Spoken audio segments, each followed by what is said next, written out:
Hello everyone and welcome to my most difficult challenge yet, and what in my opinion is the ultimate Dead World challenge. Curious about those nuclear tests in the background? Check out my Menu Simulations Gone Wrong playlist. So you might be wondering, what makes this one the ultimate Dead World challenge? Well, we're going to make it much harder for ourselves without making it easier for ourselves by cheesing other settings.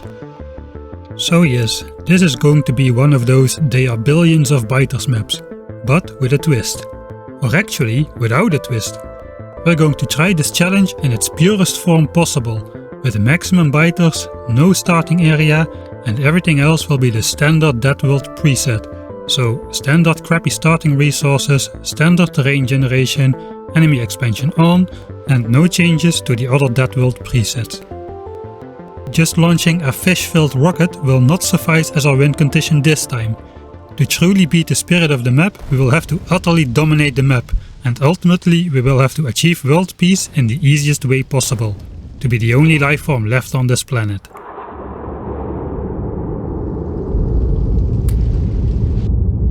Now, especially in the early game, time is going to be of the essence, so let's play now and explain later.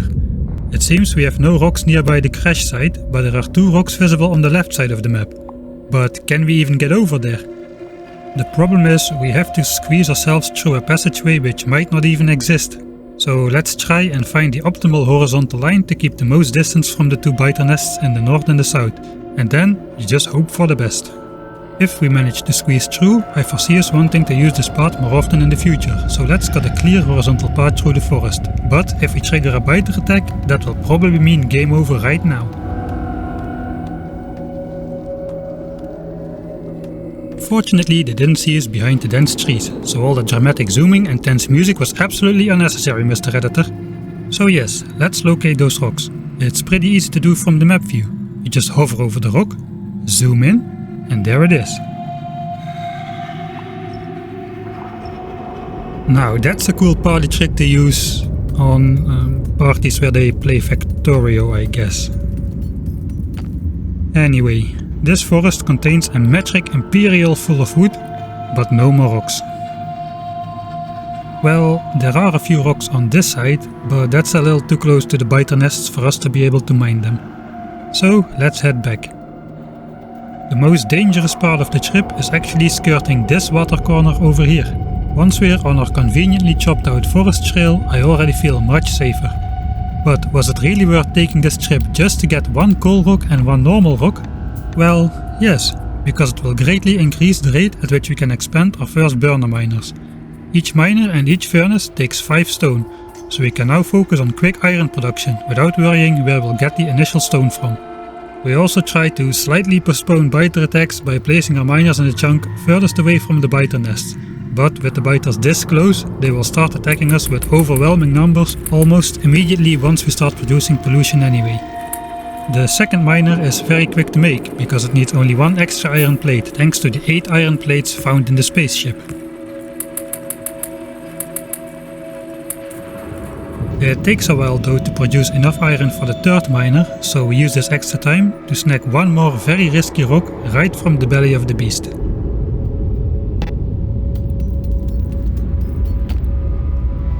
We converted stone into a few more furnaces, which again means we can expand our first mining operation slightly faster, and time really is of the essence. Ideally, we would have found more rocks and especially coal rocks, so we could focus solely on iron production. But there just aren't any more rocks close by. This unfortunately means we'll have to divert a substantial share of our miners to provide us with coal, a little more stone, and we will also need some copper plates for our first science project.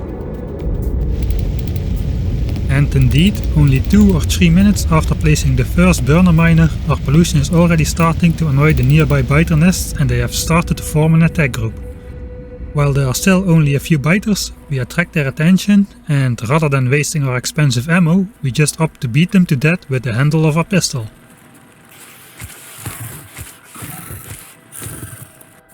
But with our self-imposed challenge of not eating any omega-3 health potions, hey! Even a small group of just 10 to 15 biters is going to be sufficient to kill us easily. pollution absorption by the enemy nests is increasing at an alarming rate, which means the numbers of biters they send to attack us is also increasing at that same alarming rate. Fortunately, Factorio Guy has no problem beating single biters to death while simultaneously operating heavy mining equipment. But they won't remain just a few. Just a couple seconds of tending to our iron and coal and suddenly a sizable group assembled. And during the time it takes to kill them, another small group assembled. And now we're almost dead.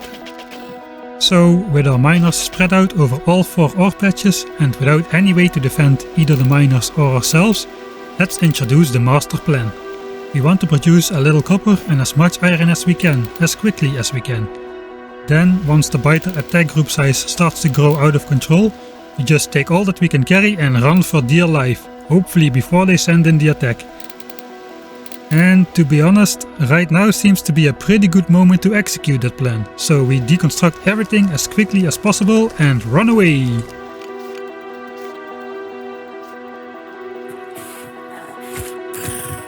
Yeah, that's our grand master plan to beat the ultimate Dead World challenge. To run away like a little baby. Anyway, the biter attack group now consists of over 25 biters, and even after deconstructing our miners, the lingering pollution will continue to spread and further increase their numbers. But here's the secret ace up our sleeve. You see, the biters need a target to attack. A military target or a polluting target.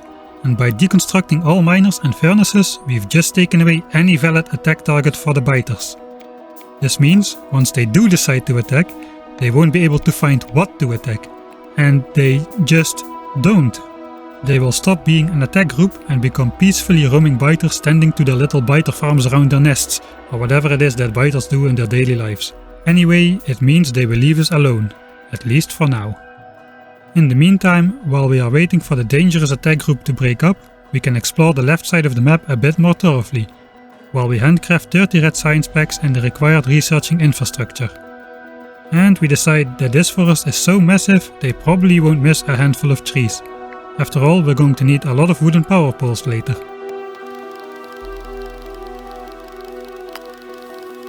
Pretty soon though, we reach the end of what we can physically explore in this section of the map, so let's go back and choose a nice lakeside location to start our initial research project. Now, while the lab and the steam engine are pollution free, the coal burning boiler is not, so we again create a valid attack target. But we assume the attack group has broken up by now, a possibly dangerous assumption. Our first research priorities are military to upgrade our crappy pistol to a slightly less crappy machine gun, as well as unlocking the ability to make a few turrets and assembly machines. While the research is ongoing, we head back out with the intention to explore the area south of the crash site, but then to our horror discover that the attack group is still existent, and with the polluting boiler running, they now possibly have a valid attack target. So we quickly head back and improvise a plan B. Let's use some pipes to store extra steam for the steam engine, so we can deconstruct the polluting boiler. As the lab and steam engine don't produce pollution, the biters hopefully won't be able to select this location to attack. By the time we are back at the crash site, the enemy attack group has indeed broken up, so we may or may not have managed to narrowly escape another early end to this run. Now you may think I'm being overly dramatic, but a major setback in the early game is likely to be hard to impossible to recover from. Anyway, we finally start to explore the southern area and we make ourselves a rock finder deconstruction planner. Factorio only has 3 types of rocks, so it's easy to make one, and it greatly helps us in spotting rocks hidden behind trees in the dense forest. Although what not greatly helps is that the rocks mostly seem to be located very close to the biter nests. But I guess the real problem is more related to that there are just massive biter nests everywhere due to the maximum biter settings, so everything is close to a biter nest.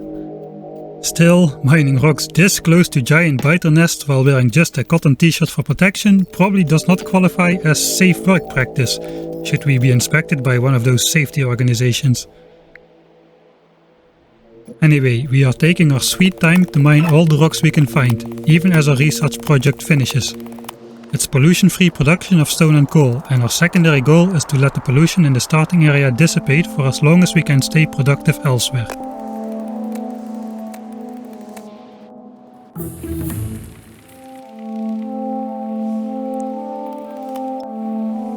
So we continue down south to explore the final section of land we can get to unnoticed.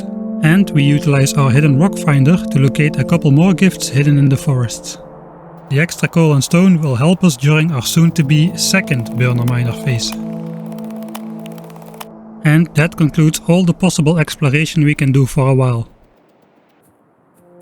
This trip netted us over 300 coal and 500 stone to start off the second burner phase. Not bad. This time our goal is much more substantial though. We'll try to get enough resources to unlock the Military 2 tech. This tech will unlock grenades, which will be essential to defend a more definitive base. More on that later. We will basically use the same strategy as the first time, except we'll ramp it up massively. And we are not expecting to save all the mining infrastructure this time though, but hopefully we can manage to get away with enough iron and copper to complete the Military 2 tech and its prerequisites. After we start up the miners, it won't take much time before giant biter attacks will form, so in order to maximize production in the shortest time possible, we carefully lay out all infrastructure first without producing pollution, and only then switch everything on in quick succession.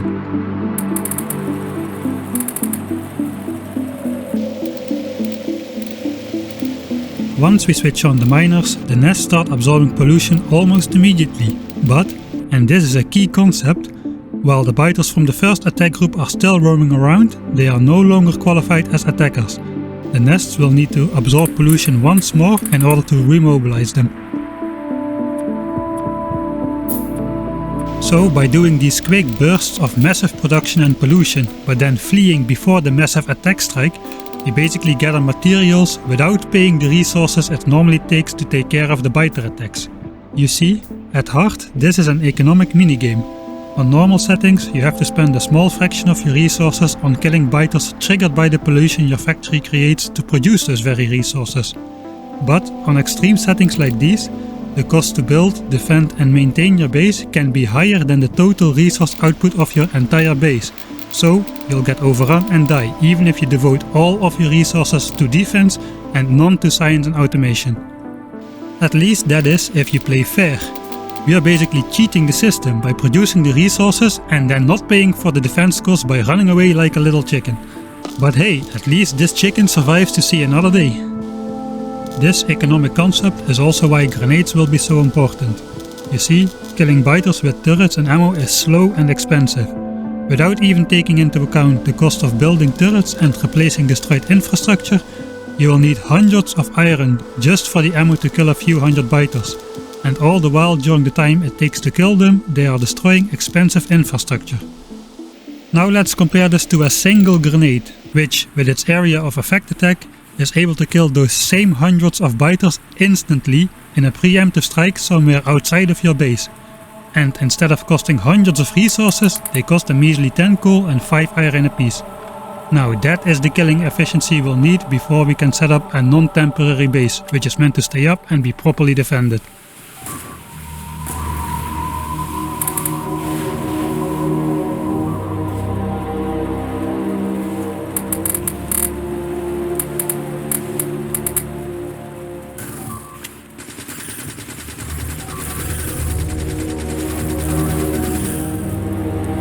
For example, here a still reasonably small group of biters takes out a sizable chunk of my base. It is the highest time to grab what we can and run away once more.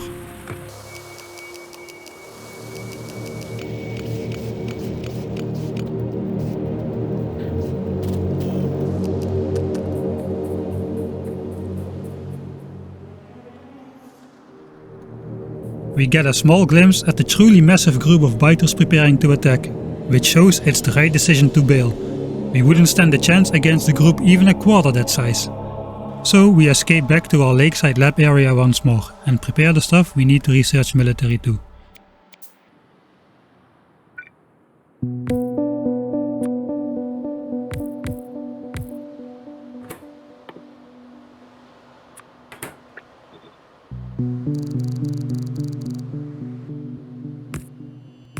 This time though, we are careful to not switch on any polluting structure before we make sure the biter attack group has dissolved. So we first head back to take a quick peek, and the attack group is still there and has grown even bigger. Even after deconstructing the miners, it takes a few minutes for the remaining pollution to spread out, so the nests keep absorbing more pollution and keep sending biters to the attack group. A little later, the massive attack group has broken up and returned to their nests, so we are relatively safe to start up our mini science facility once more to research the path to Military 2.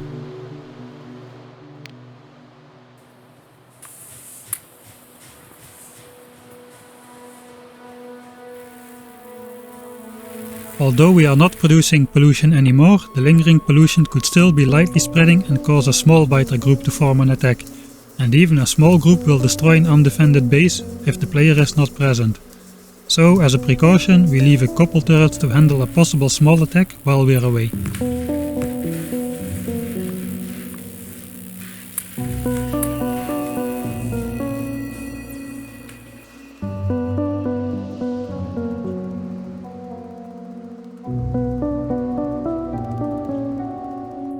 And yes, when we do go back to check for any such attack groups, we indeed find one out there, and it's quite sizable too, bigger than I expected.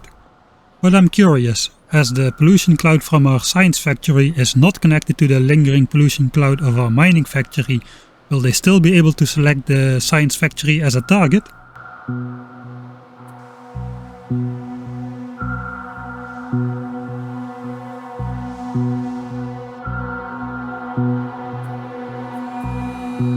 It seems not, though of course a statistical sample size of one event is not really a proof for anything.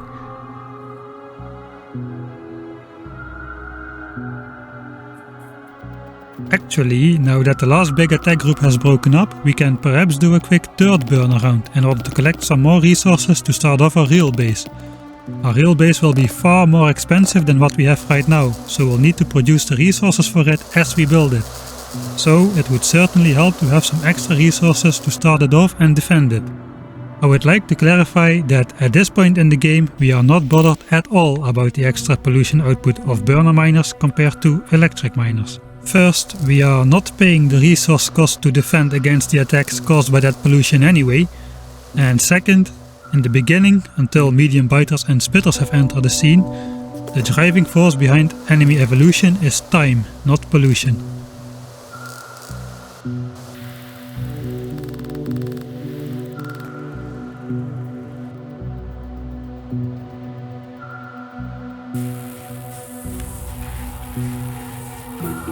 Well, apparently I do trust my statistical sample size of 1, as my mini science factory does contain valid attack targets. While the labs grind away at the research for Military 2, we start creating some of the infrastructure we'll use to start off the real base. Most notably, we'll switch to electric miners.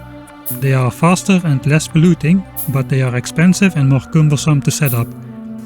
But with the real base, we will start paying the resource cost to defend our base, so cutting the pollution per ore mined in half will start to matter a lot. Military 2 completes, and we immediately make some holy hand grenades in case some of those killer bunnies show up uninvited. Also, it will take a long while before we'll have the labs set up again in the real base, so we opt to research the cheap tech of stone walls after Military 2 completes. But don't worry, I will still adhere to my reputation of being a pipe wall boy.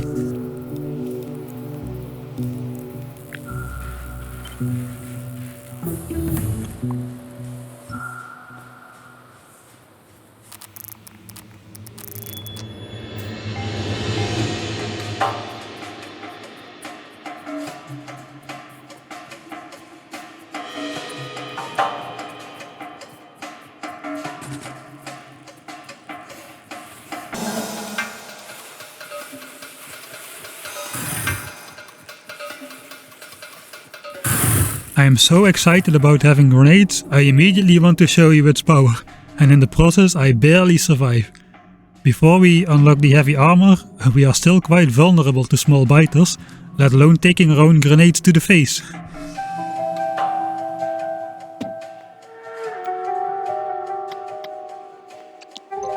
Anyway, you may have seen me designing a little defensive turret structure at our late mini-science base. This structure is going to be the core of our defense, and our whole base is going to be built within reach of those turret centers.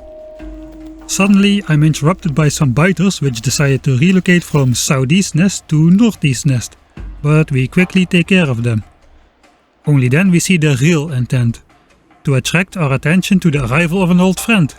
It is little Johnny from our Factorio Tightrope series. Of course we welcome him with open arms. Under the watchful eye of little Johnny we continue our design process. I foresee we are going to be quite busy with juggling grenades and building the base, so we primitively automate the whole process of supplying the turrets with ammo. The miners mine directly into the furnaces, which then directly insert the plates into an ammo assembler. The ammo assembler then outputs the ammo into the central turret, which in turn provides the 7 outlying turrets with ammo. We will fully design every aspect of the starter base before actually building it, because once we start producing pollution again, we will be far too busy building and defending the base in order to fiddle around with design choices. The iron coal patch will be the center of the base, which will also have the power plant, the assembly area and the laboratories. This will be our home for the foreseeable time. And as we are still way too poor to afford real walls, we will again start out with my trademark, the fragile pipe walls. They are easily destroyed, but they function in the same way to mess with enemy pathing, and hopefully most of our lost infrastructure will be pipes instead of expensive labs, miners and assemblers. We must be very careful to design the whole base within reach of the turrets, so we design our power plant and our coal miners out in a circular fashion from the turret center. I'm also leaving small gaps in my pipe wall, instead of fully blocking the base off. This will hopefully cause a large portion of the attacking biters to try to path towards the turrets instead of attacking the nearest structure.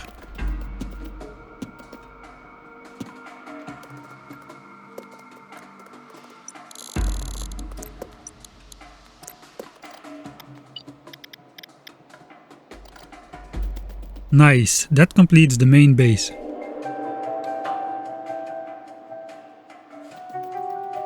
Of course, we will also need some copper and stone, so we designed small outposts defended by similar turret centers. Although these turrets will have to be provided with ammo by hand, we only need to dump large amounts of ammo in the center turret from time to time, which will then automatically distribute ammo outwards to the border turrets. Adding a radar to the setup will not only grant us nearby visibility as well as exploration of the land beyond the biter nests, it will also serve as a nice distraction for attacking biters. Radars are classed as military structures, so biters will have a high chance to try and destroy the radar instead of deleting, say, my furnace is full of plates. With the addition of the stone outpost, our starter base design is now complete. But will we be able to build and defend it while being under massive pressure from these giant biter nests on the brutal Dead World settings? Not only do we need to hold the fortress, but somehow we have to simultaneously start doing science towards some far away useful technologies. Who knows?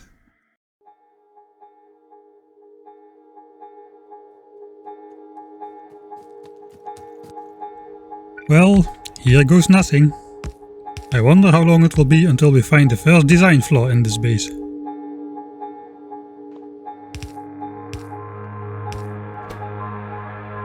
Anyway, we just set up the few miners that we have, and then we find out we are too poor to afford the pipes needed to bring water to the power plant. But you know what they say, if you can bring water to your power plant, why not bring the power plant to the water instead?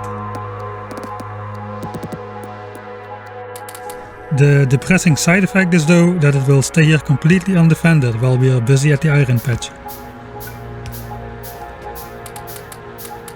And because the biter nests are literally right next to my base, they start to form attack groups again immediately. So we set up a radar so that we can see biters approaching from slightly further away. The miners produce faster than stone furnaces can keep up with, so we can take and smell the extra ore elsewhere.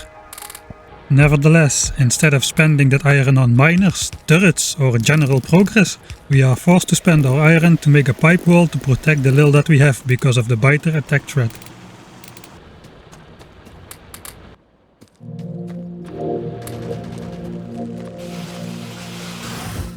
Luckily, the first attack happens just as we are there, so we can intercept it with a juicy grenade. Biters are trickling in from the north too now, so let's close off this side. No entry for you, my friend. Our main military strategy is that instead of waiting for the attacks to come to us, we shall preemptively strike whenever we can.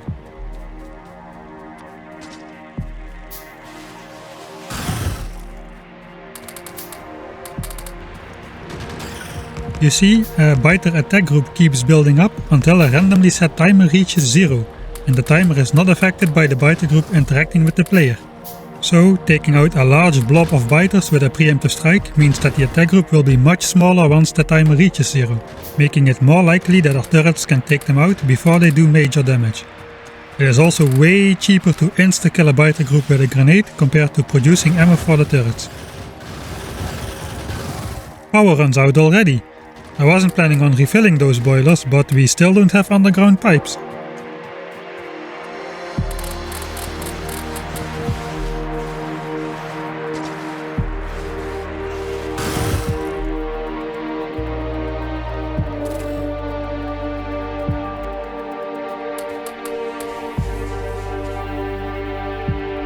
Anyway, we have spent almost all of the copper that we still had from the burner phase, so it's time to start up the copper outpost.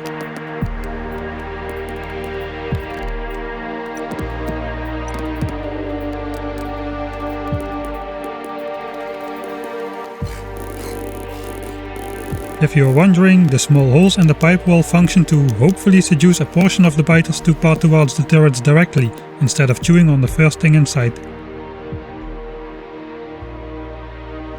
We try, but we are just too late to intercept the next attack group. But hey, it's nothing you can't remedy by throwing a few grenades on your own base. And now we're almost dead again, but fortunately we can do repairs in the shadow of our turrets. Yeah, anyway, it's time to start up the left side of the iron base.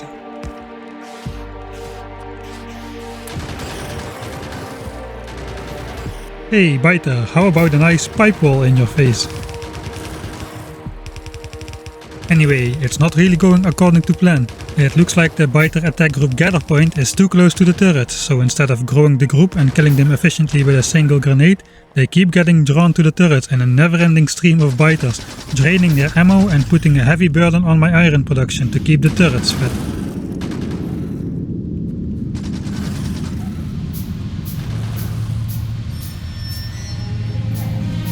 I try a small tactic to lure them away from their gather point, but it doesn't really seem to have any effect.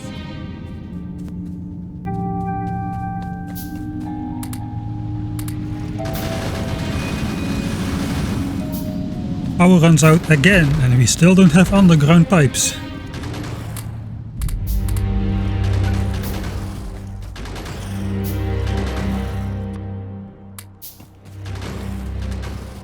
Well, another manual refill it is.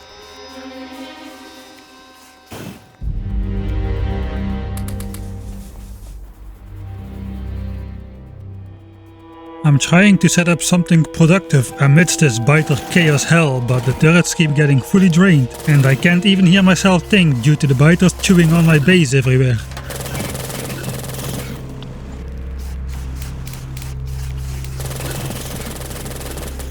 But then suddenly the Biters just don't care anymore. They just stand there right at the edge of the turret's range, getting picked off one by one.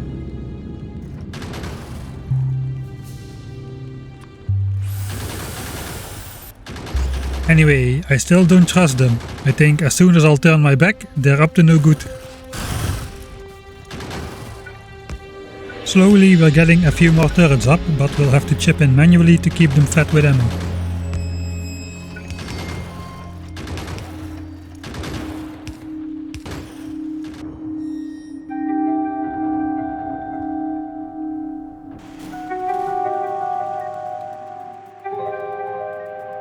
The map shows a giant attack group forming northeast behind the nest. I want to go and take them out, but there's no way to reach them, so let's reinforce this pipe wall instead.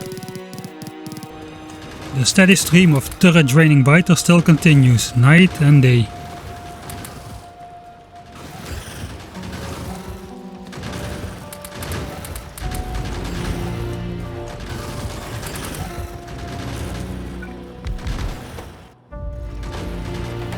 Just as we plan to make more pipes to finally bring the power plant inside the base, power runs out a third time. Miraculously though, so far the biters have left the undefended power plant alone. But this had better be the last manual refill. So we start to work on that immediately. And suddenly, it is all quiet.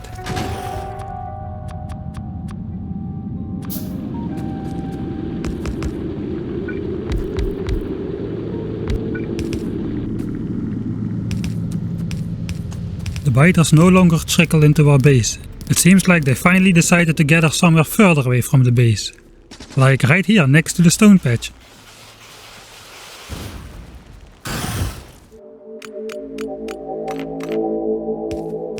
Anyway, we are not pushing our luck any further and we finally integrate the power plant into our base.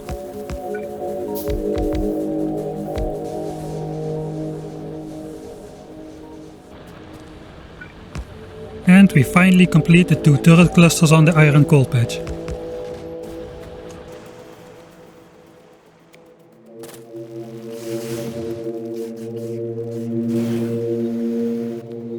We take a quick stroll outside of the base to take care of the 2 attack groups building up.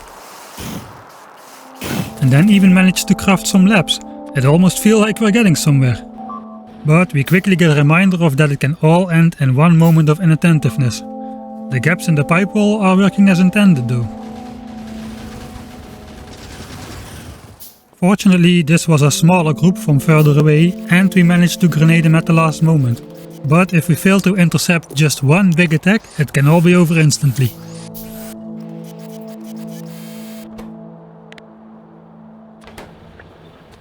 Science can wait, we need more ammo.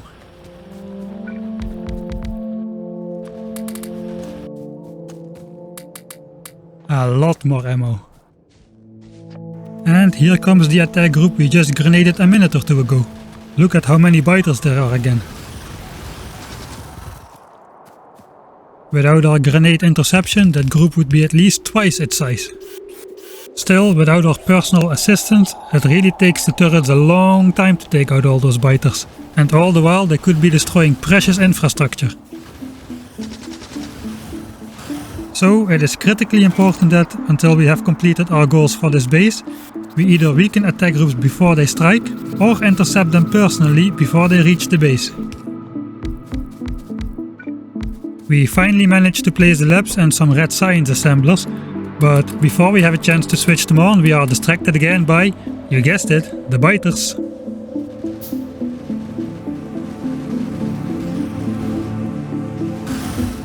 Now at some point I imagine also having green science running, hopefully, so we prepare lots of copper wire to reduce handcrafting time for inserters. But for now we can research the red tags. Most notably I'd like to upgrade to the heavy armor before the biters, or my own grenades, overwhelm me. As you can see by my remaining health, with just light armor it will soon be impossible to deal with 2 biter groups in quick succession. We turn the copper wire into green circuits for the inserters. I don't mind handcrafting and I do it a lot, but I like the crafting queue to be tidy so it's easy to make quick changes. Handcrafting stuff without having the intermediates on you severely clutters that up. There are 3 big attack groups visible on the map. The problem with that is, once we walk away to take out one group, one of the other groups may decide to attack. We need to keep a good eye on the minimap and abort the interception if we spot enemy movement towards the base.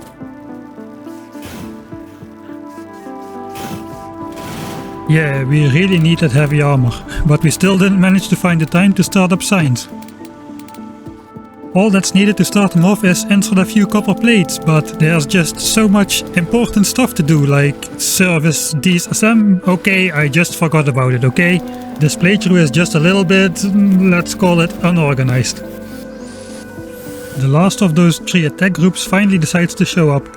I want to save as many trees as possible. They can however survive 1 grenade shot and they'll slowly grow back to full health over time. If we get so far, the trees will play an important role later during the planned world peace stage. They'll help to keep control over the quantum state of the biters, as they will be both there and not there at the same time. Anyway, saving those trees would go a lot smoother without being in constant danger of dying. We need that heavy armor. Thank you.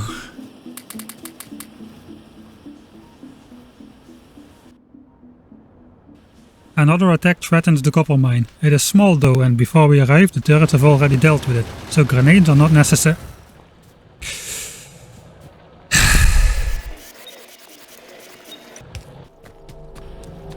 Alright, goals. Somebody mentioned something about goals. We actually have some. You see, this base design just ain't gonna cut it in the long run. We're 2 hours in and we are rapidly approaching the medium biter era at 20% evolution, and those guys will rip this thing apart no problem. There will be no recovering from that. So the purpose of this base is to gather the right materials to build a better base. Anyway, more on that later. Now let's test out this heavy armor thing.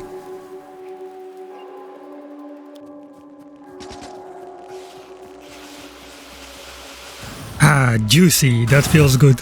100 biters down with a single grenade shot, and we have barely a scratch on our armor.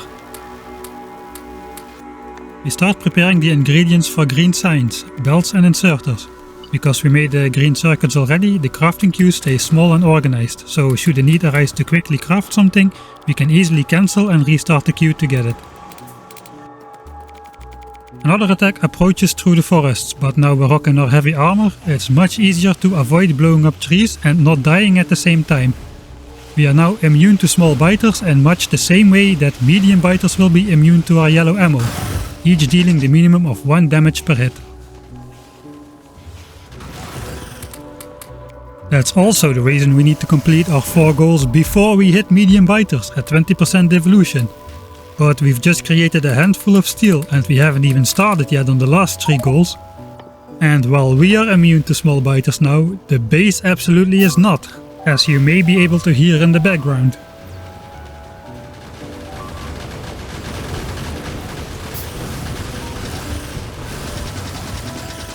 Well, I guess thank you for illustrating my point. Something tells me it's going to get much harder still, and all these repairs take a long time to do, diverging our attention from possible attacks elsewhere in the base. Anyway, we are finally able to start producing the first green sign specs. Hooray!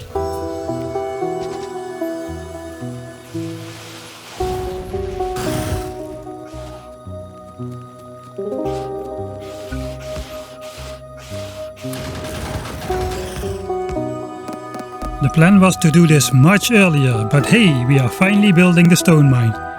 And won't you know, there's another one of those goals. Ideally, we would like to produce 1000 stone walls, but that requires a whopping 10,000 stone. By the way, did you ever paint yourself into a corner? This feels kinda like that.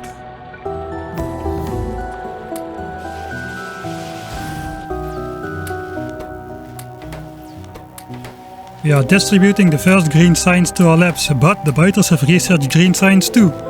Not only do they target the vital water supply, they have also learned that split hotkey from RTS games like Age of Empires 2.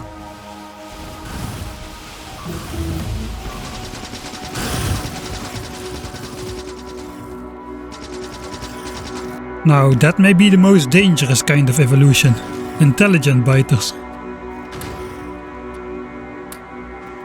We're going to drop by here every once in a while to pick up all the stone bricks and... Wait, we interrupt this program for one of the most satisfying moments in Factorio. A giant grenade to the face, killing hundreds of biters instantly.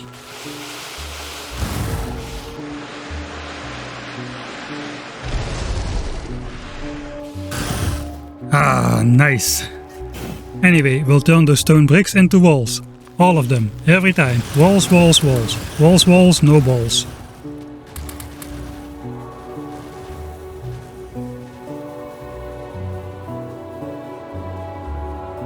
Anyway, by this point in time, biters are literally everywhere, running from left to right, north to south, south to north, crisscross. It's just crazy.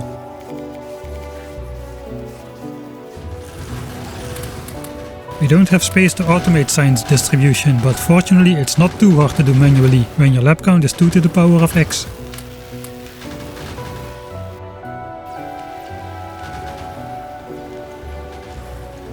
And by this point in time we no longer repair individual parts, we just wave the magic repair wand up and down over all damaged sections. Will we be able to hold on until we've reached all 4 of our goals? We haven't even had the time yet to talk about the last 2 goals in this absolute mayhem. Anyway, Goal 3 is researching the flamethrower tech, which still feels miles away in technology. The biters running around everywhere is again putting a severe strain on my ammo usage. The turrets are our last line of defense, and slowly but surely more and more of them are left empty. Why did I start this playthrough? Perhaps, Michaelson, the ultimate challenge is the one you cannot defeat. Perhaps, Michaelson, the ultimate challenge is the one you cannot defeat. Perhaps, Michaelson. Yeah, perhaps, Michaelson. Let's get on with it, shall we? The good news is we are doing decently well on our first two goals, which are to collect a lot of steel and a lot of stone walls. The bad news is the biter pressure is getting insane and we still have a long way to go.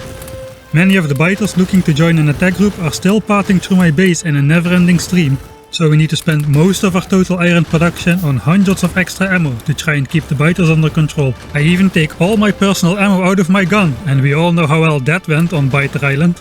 But we can't allow the biters to fully stall our progress. The biter evolution factor is inevitably creeping up on 20%, which is the single biggest cause of failed death world runs. Medium biters showing up before you are ready. A secret nightly attack occurs on the copper mine, and again we can see most biters trying to fit through the narrow gaps in my pipe wall, instead of, well, biting on stuff, I guess. Instead of destroyed miners and resource-filled furnaces, they only managed to take out a raider and a few pipes. Easy fix.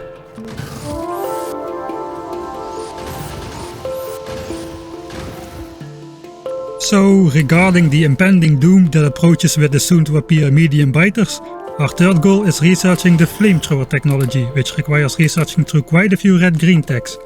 Now, compared to the earlier techs, they require a lot of science packs per technology, and the research speed per science pack is much slower. So even if we manage to keep the labs supplied, it will still take quite some time before all of the research projects are done. Meanwhile, we keep going out often to weaken large biter attack groups before they slam into the base, but leaving the base is not without risk. While you're out on one side, another biter group may meanwhile attack from the other side, as you can see happening right now on the minimap. Oh god, why is Factorio guy so slow?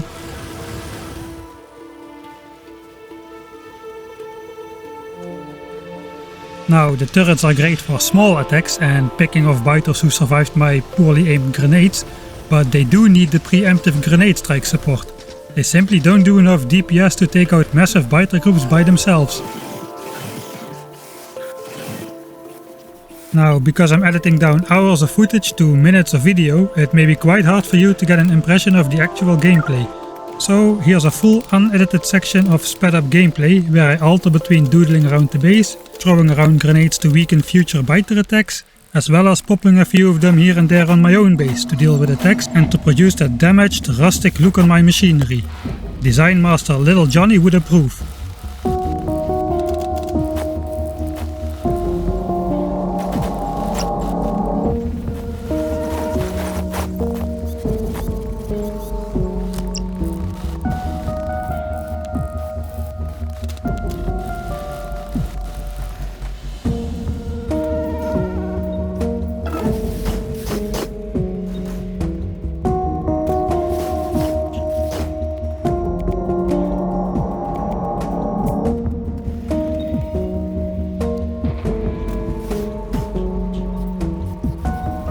And here's why it's so important to go out and grenade the biter attack groups to reduce their size.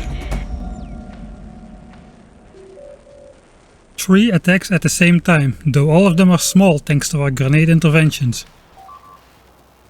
Now, if you imagine each group to be a couple hundred biters larger, you can see why it's so essential that we unlocked those grenades before attempting to actually build and defend the base.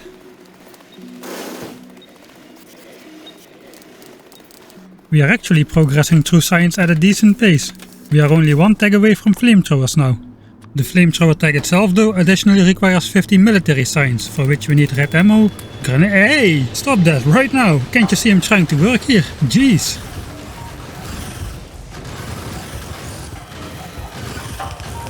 Sorry about that. Kinda rude to interrupt like that, don't you think? Anyway, I was saying we need to sacrifice 25 grenades, 25 red ammo and 50 walls to create the military science packs we need.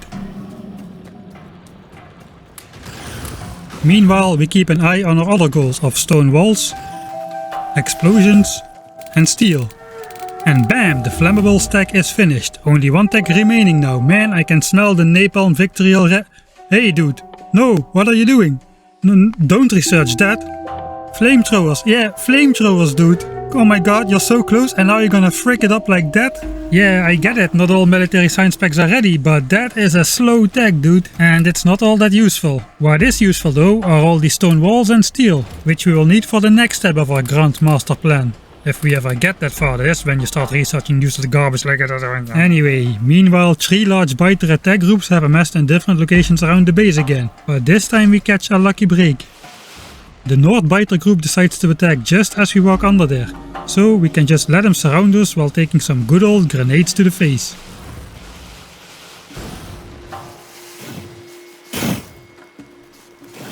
We escape through the passage in our base, and then we even intercept the South group as they attack.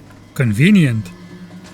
Even though we use grenades in the recommended safest way by science, throwing them down cliffs, we still end up almost dead from this encounter, so we have to escape back to the base and cower under the blanket of turret fire.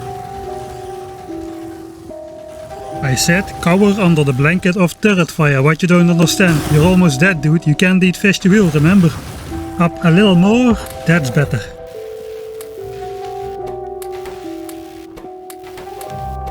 So yeah, here's my point. All military science has finished producing and you're stuck only 1/3 in researching this useless tech. It's not too late to realize your mistake and switch techs now. No? Not? Okay then, suit yourself. Anyway, we do have a little extra time because we still haven't started the 4th goal yet. Engines. The problem with engines is that they cannot be crafted by hand. You need to do it in an assembly machine. So we need to do it now while we still have a base. They also take... What's that there? Nothing? Okay, where was I? They also take a long time to assemble. This assembly machine would take over 15 minutes to finish a full stack of...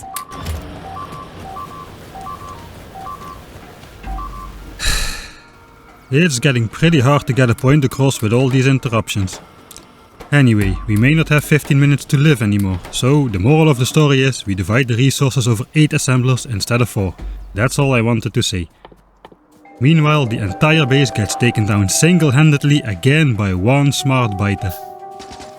Yes, I have read your comments about armored and rampant biters, and while this is an unmodded playthrough, I promise I will try to repeat this map with both those mods if we manage to beat this playthrough.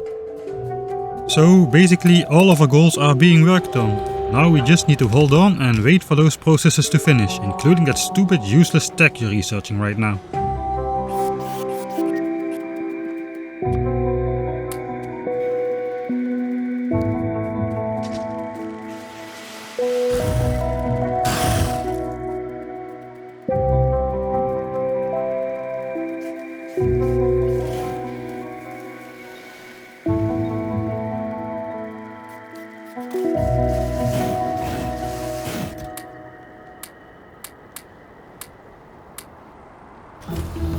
Finally, that unneeded shooting speed tech finishes and we can start on the flamethrower tech.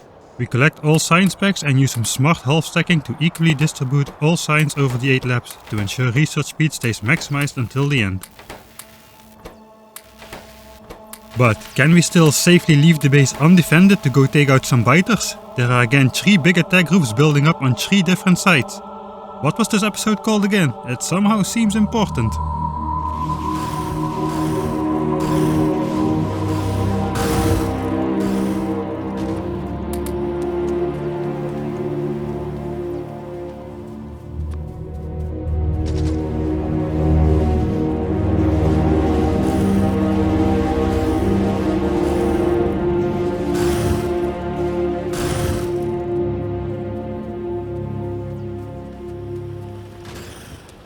It's finally nice and quiet again.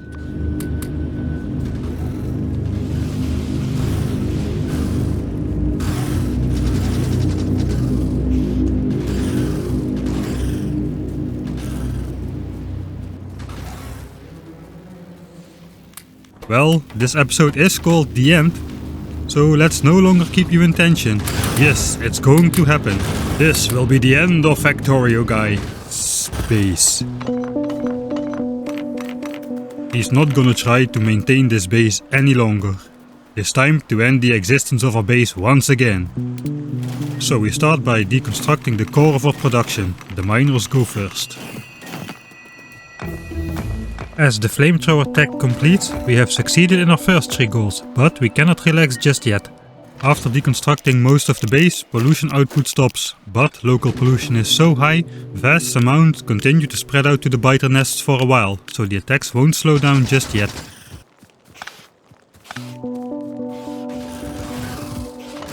After the copper and stone mine, the lab area is next. They have finished their job.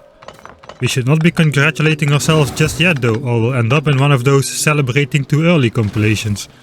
We need to keep our routine of grenading biter attack groups ongoing, or we could still fail this phase of the game.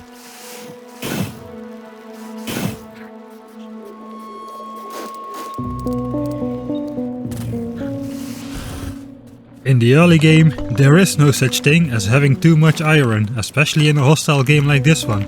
So we kept the iron mines going as long as possible, but alas, ultimately they have to go as well. Meanwhile, also our 4th goal of 4 stacks of engines is finished, which means they won't be the limiting factor in how many flamethrower turrets we can make. Ultimately, that will be the amount of steel we will have left over after making the required elements for the next phase of our game.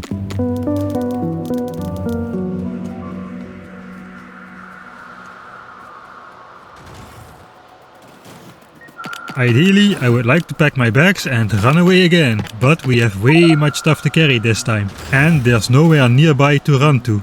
So instead we will have to keep defending this center spot right here from the remaining biter attacks and bring all our stuff here. Now, let's go out and collect all our booty and see what we have to work with to somehow continue this playthrough.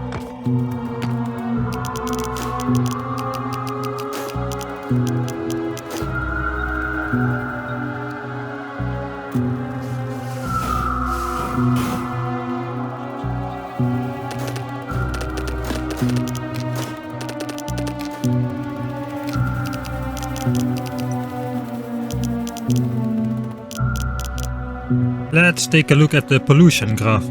We stopped the miners like 5 minutes ago and the biter nests already have stopped absorbing pollution completely. In a normal game that takes about half an hour or more. The biter nests are absolute pollution vacuum cleaners, sucking in all pollution spread to them almost instantly and converting it into attacks. On the other hand, terrain is a slow but steady pollution absorber, allowing pollution to keep spreading back and forth for a while. The difference here is we don't really have any terrain for pollution to linger around. Biter nests are literally even touching our base's game chunks, and the spreading out of pollution has already stopped completely. So here we are, after almost 3 hours of game time and evolution entering the medium biter era. Our base is... well, we have no base. We have a couple of chests defended by crappy yellow ammo gun turrets and a whole bunch of pipes littered around on the ground. But hey, it's not the looks of the chest that counts, it is what is inside. But then again, will our game plan be good enough? Will we be able to convert these chests of stuff into a functional base while starting from what is practically nothing? While being literally surrounded by giant biter nests, which are now even protected by medium biters? And did I mention they will soon be joined by the ranged spitter enemies, who can destroy you and your stuff from a distance with deadly armor penetrating acid? But even before that, flamethrowers are nice and such, but they require oil to work, and we have no access to oil as of yet. The nearest oil is down southwest, and it has a not insignificant biter nest right on top of it. You may have noticed we haven't even attempted yet to destroy even just one enemy base. That is because destroying enemy nests significantly bumps up the evolution factor. That evolution increase is of course balanced around normal sized nests and much more spaced out ones as well. This means that any nest we destroy will push up the evolution factor even further.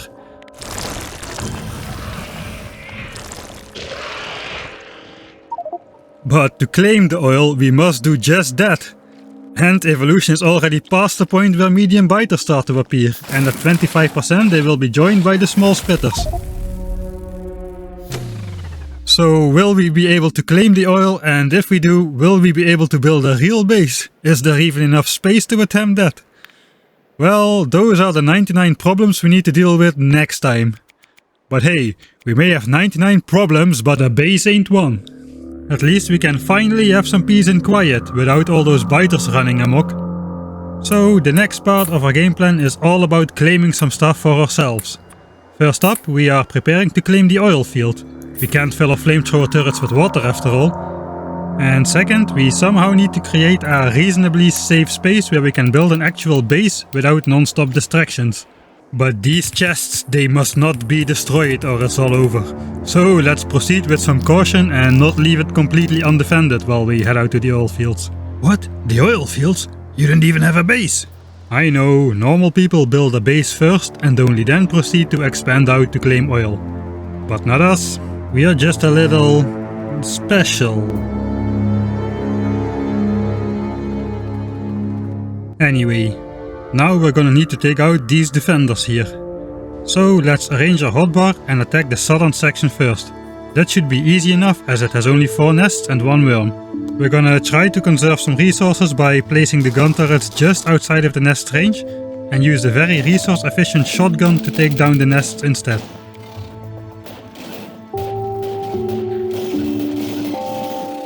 See? It's gonna be super easy, barely an inconvenience. Just 2 more nests to go. Okay, retreat, retreat. No biggie, we'll be right back.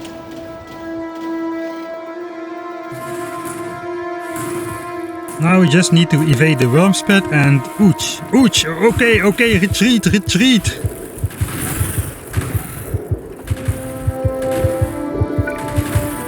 Okay, let's just use this gun turret to finish off the worm then. We'll give it exactly not enough ammo. Let's reclaim these gun turrets while we heal up. Hey, what? He survived? Let's magically grab the gun turret from under their claws from 10 meters away to save it.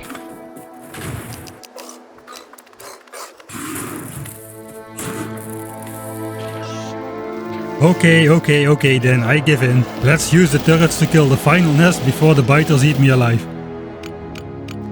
Well, that was embarrassing. Okay, out with the resource conservation approach. That's clearly not working. We need to use all the power we've got to take out their main base. Because it's a forest base, it consists of a lot of dangerous worms, but relatively few nests. Let's create a turret fallback point if things go south and go in. While we walk in, we place some empty distraction turrets ahead of us for the worms. They will keep shooting at the first thing in the range, so that gives the next line of turrets some time to shoot before they are targeted and destroyed.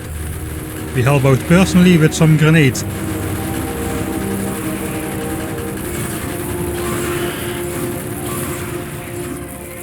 Okay, first strike complete, time to retreat. That went pretty well for the first strike, I must say.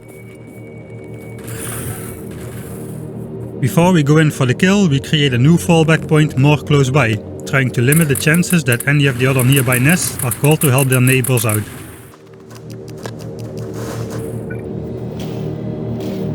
We use kind of a similar strategy, but without grenade support this time. Not trying to be stingy with resources again, but we want to preserve as much forest as we can.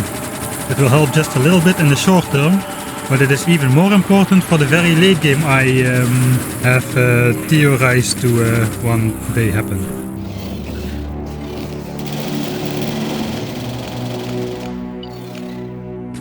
Alright, all nests down. There are still a significant number of worms left though, but let's throw caution in the wind and fight them fair and square. Mano y Wormo. Okay, off to a great start, at least for the part where you throw caution in the wind.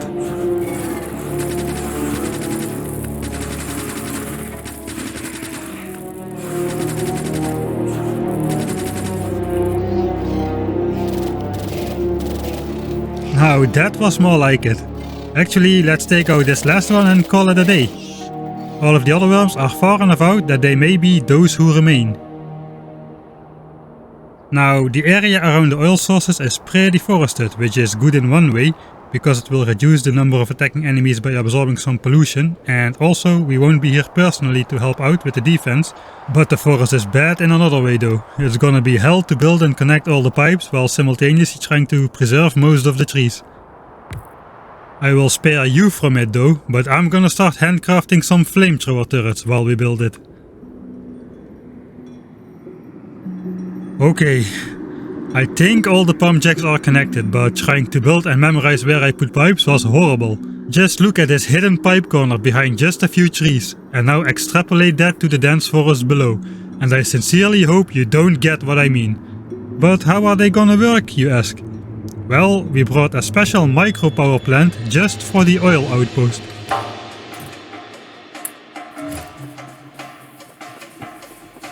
Okay, now we can actually check if it's all connected by checking the total oil in the system at various points. It should be increasing linearly as we click on random pipes in the system, and any jumps in fluid count mean something is disconnected.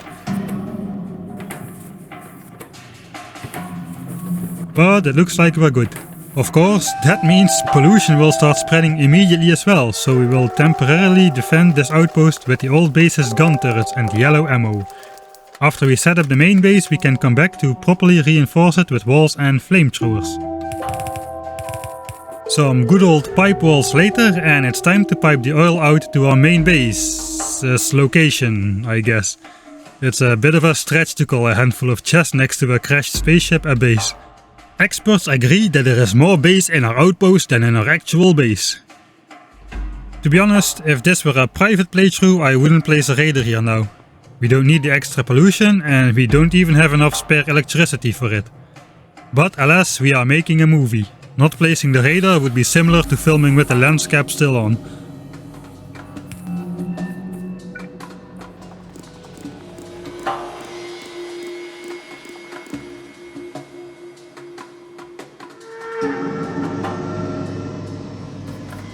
I want to turn north around here, but an enemy expansion is blocking my way to walk around the cliff. Also, the first medium biter has appeared. So let's go north here and adjust later, I guess. Maybe here? No, there's some Johnnies in the forest shooting at me.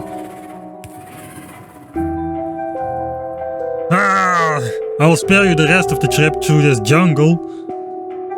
Actually, while playing, Mike Shirley is having lots of fun navigating through that forest. Let's demonstrate yellow ammo versus medium biter, and why I was so anxious about it. Okay, so that's about 20 small biters mowed down in about 5 seconds. Now let's try one medium biter.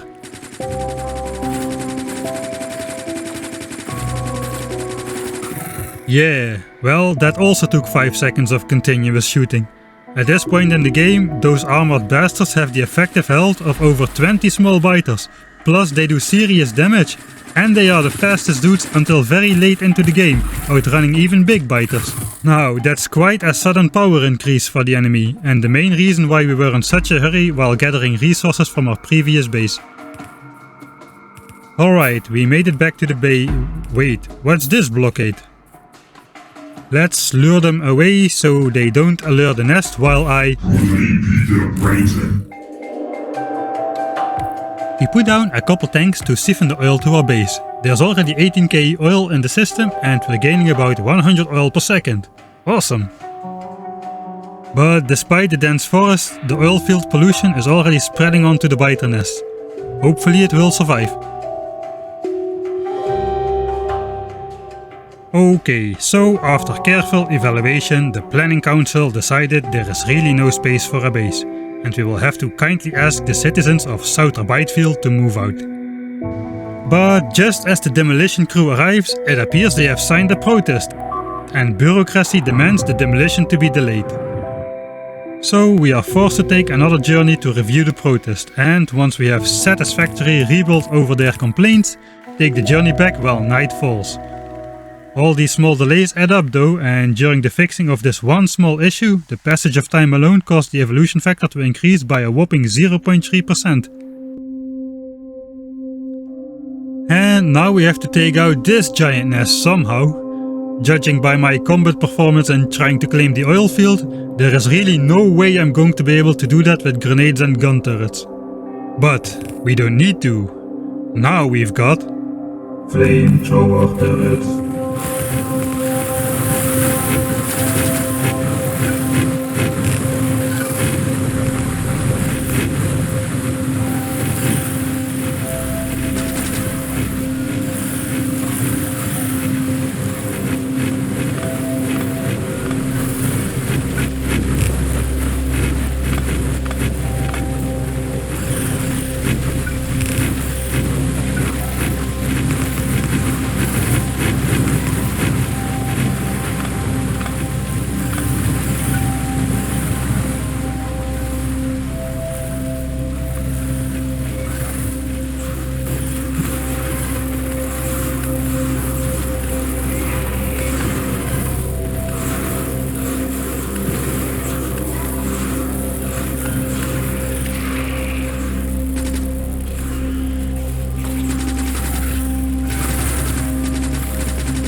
Wow, that was awesome. And it went pretty well, I must say. Well, although that may have looked fairly easy, there is not much more useful ground that we can claim right now. And in general, we won't really be able to claim that much more ground like this. The flamethrowers are great in long distance area of effect attack, but they need some form of support. Their minimum range means they are defenseless against the fast and strong medium biters breaking through. Also, we went from 20 to 28% evolution between claiming the oil and this ground. The medium biter density becomes ever larger, and if we keep going, they'll even evolve to big biters, who will be ready to ruin our day any moment. We won't try to claim more ground as for now, that will have to wait until we're strong enough to not give an F anymore. That moment, if we get there at all, will be far in the future, I guess. For now, we have claimed our 4 starter resources and a small patch of ground to build on. It will have to do. We asked the help of Feng Shui master and base design expert Little Johnny in designing a defense. He immediately disagrees with our choices. The choice of elements is good, he says, but it's the color that's wrong. I prefer a more barf green type of color. And the indefatigable Johnny immediately gets to work on achieving just that. Anyway, I just told you about the flamethrower's weakness, enemies reaching its base. Well, that's why we collected 1000 walls in the previous phase. Ideally, we want to place the walls far enough out so that the spitters cannot attack the flamethrowers. The flamethrowers are super durable with their 1400 hit points, but it's the flimsy supply pipes I'm worried about. They get blown up constantly through the splash damage and leave the flamethrowers without oil. This must be prevented. Now, a small spitter has 13 range, whereas the medium, large and behemoth have 14, 15 and 16 range respectively. But if behemoths show up before we're out of this base, it's over anyway, so the maximum enemy range we have to deal with is 15. So by placing the outermost wall 15 tiles in front of the flamethrower turret's nozzle, the flamethrowers can barbecue anything outside of the wall, while no spitter has the range to attack anything inside of our walls. And that will be the essence of our defense for the foreseeable future. And to achieve that same effect in a corner in the wall, we use the visual representation of a gun turret's 18 range to decide where the walls should be. Okay, corner design complete, so let's blueprint that, as we will need 4 of them to encircle a square, or something. And let's also make a blueprint for the straight section with the same flamethrower spacing. By strictly using these 2 blueprints as building blocks, we should be able to make a neat square which will end up exactly where it started. Meanwhile, a single small biter goes into pipe attack mode, possibly a bad omen. The 4 oil tanks are already almost full, so before we start building we optimistically add another 4. And let's start building with a clean slate.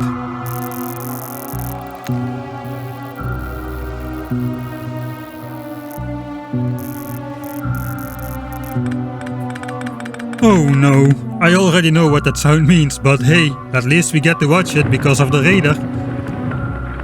Yep, bad omen indeed. These guys also go in full destruct mode, ignoring our turrets and annihilating everything inside. Oh well, we gathered 128k oil, which should be plenty to start off the base.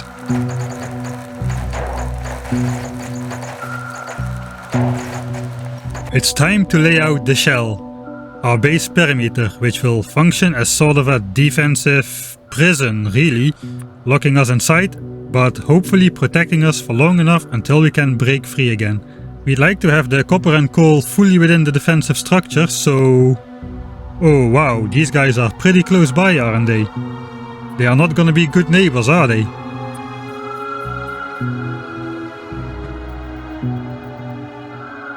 For the western wall, we just stay west of the stone mine and connect up the corner. And that is gonna be the full width of our base, less than a single screen wide. Anyway, our perimeter has to be large enough to fit all of our base, including miners, smelters, assemblers, oil processing, research, everything really. On the other hand, a smaller perimeter is easier to defend and maintain, especially since Factoria Guy is still walking very slow and will need to do everything by hand, including repairing our defenses. So, what is the optimum size? Well, I don't know, but let's caution a little bit on the larger side, just in case we'll be locked up in here for a bit longer than we envision. Anyway, the area until recently known as South Biterville is fully integrated into our base now, so we didn't kick up the evolution factor in vain. The evolution is already nearing 30% by the way, and our base still is just a couple of chests and a broken down, half destroyed oil outpost. It is time for the final act of aggression for a while. Let's create some no man's land between us and that northeast corner biters.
And that pushed the evolution to 32%, still without a base.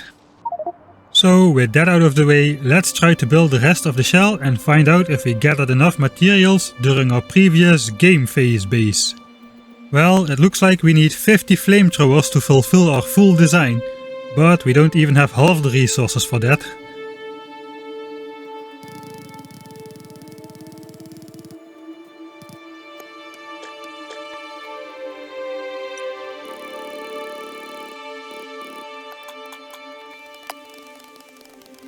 I actually have a moment of brightness and I figure this cliff will be super annoying to keep walking around later.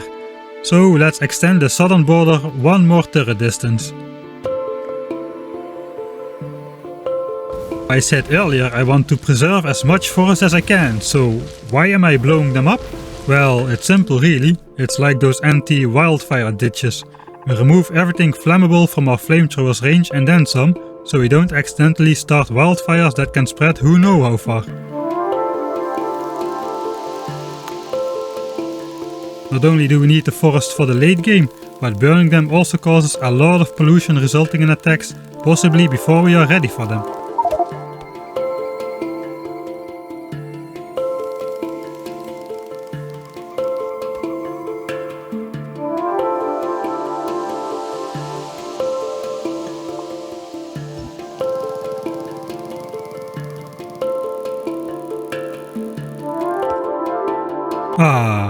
We said we would save little Johnny, but he'll be within range of the flamethrowers. Sorry guys, but this can only mean one thing. Of course we're not gonna barbecue him, what did you think? This is still an easy solution compared to what I had to go through in my Factorio Tightrope series. Okay, so we don't have 50 flamethrowers to complete our design, but for now we can just place the corners and then every third flamethrower. It's not ideal, but at least they still have a small overlap, so all of the wall can be reached by at least one turret.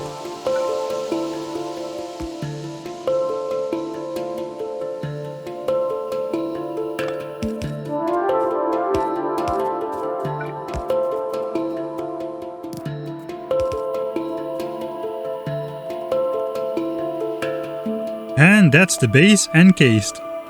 We used up 20 of our 22 flamethrowers for this minimal defense. Of course we will try to save the spaceship. It won't fare well against either fire or being in the way of biters. They will chew through it if it's in their way. We then finalize the shell by blowing up the rest of the forest in range of the flamethrower turret, while the ever playful Johnny starts a game of tag. But he can get me, he got me.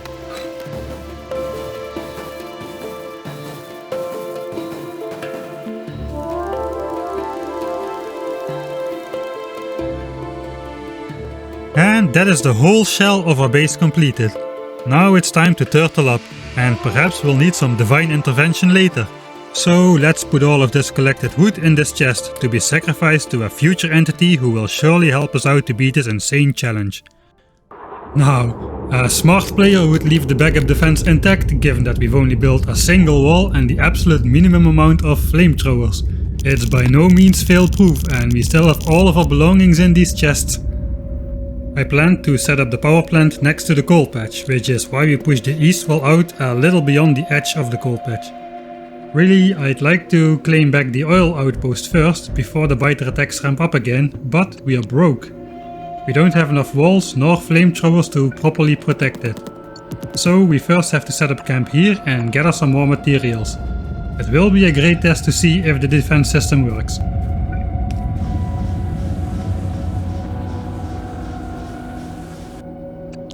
Anyway, we do have a mixed iron coal patch, which is always a fun exercise to set up.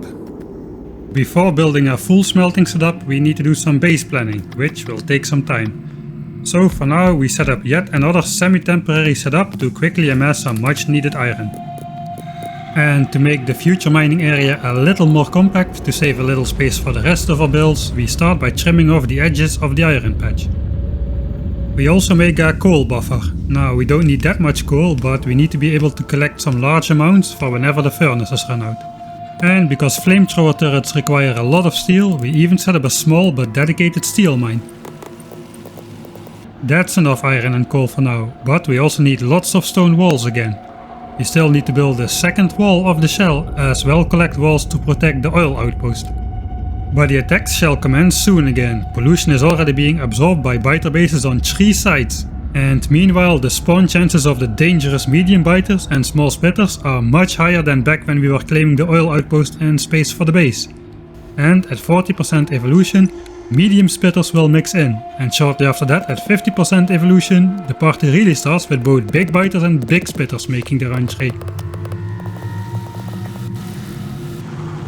Now all the important elements are running again, but it will take some time to gather enough resources. So let's give ourselves some extra eyes around the base and set up 4 raiders in the corner.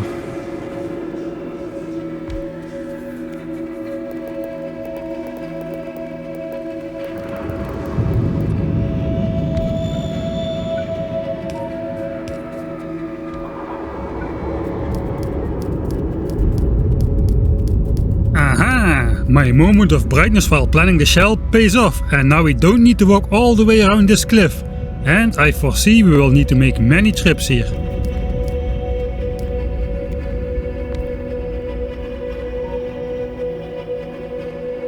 Actually, the oil outpost may be broken, but the raider there is still operating. It also won't be attacked again, because the surrounding forest fully absorbed the 10 pollution per minute created by the boiler to power the raider. Also, by encircling the square-angled rectangular base with power lines, we can draw power from everywhere and reduce the chance of accidental power cuts to part of the base. Enough with the handcrafting, let's set up some assembly machines to help us convert the raw materials into shiny goodies. Meanwhile, the first real attack occurs. How will the single flamethrower turret fare against over 100 enemies, including 5 medium biters and dozens of small spitters?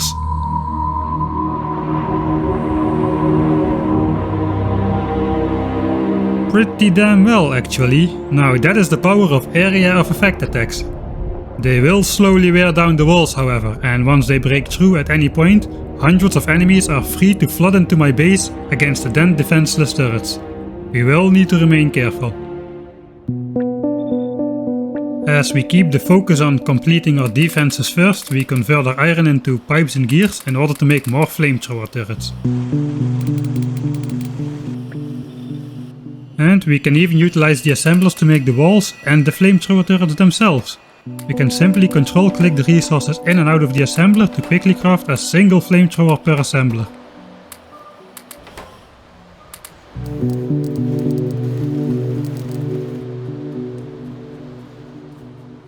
Yeah, flamethrowers are strong. Anyway, more flamethrower ingredients and we may as well make a bunch load of green circuits from our stored copper.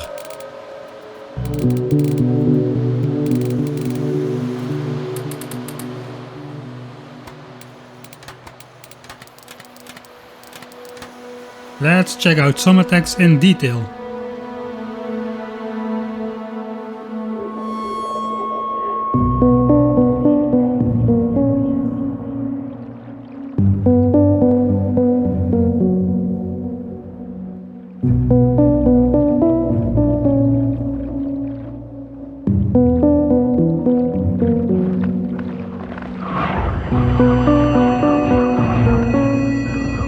The wall setup is working great. Walls have high resistance to acid, so spitters are weak against walls. Small spitters can still reach the flamethrowers over the inner wall though. In retrospect, both walls could have been placed one tile further out. Then the small spitters can no longer reach over the inner wall, and much later I will have to update the design anyway to make it behemoth spitter proof. Oh well.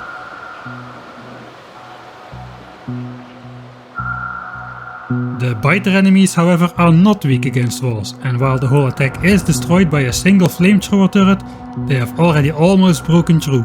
The wall is kinda like a chain, and once the weakest link breaks, its function is void, as it allows the biters to stream into the base through the opening. So let's go for our first, of I'm afraid many, repair loops. Man oh man, those repairs are going to take quite some time, and they will start to take more and more time as the game progresses. Hopefully it won't start to take too much time though, as then progress will stall and the base will fall. At least the small spitters only reach the front of the flamethrower turrets and the supply pipes remain undamaged.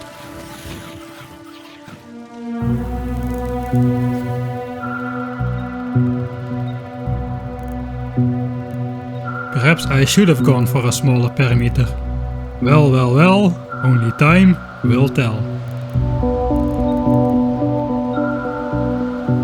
Anyway, I think we have enough materials now to go reclaim the oil, so with the wall fully repaired, let's hope we can leave the main base unsupervised while we make a quick dash out to reclaim the oil outpost. I'll again spare you the Factorio forest fun.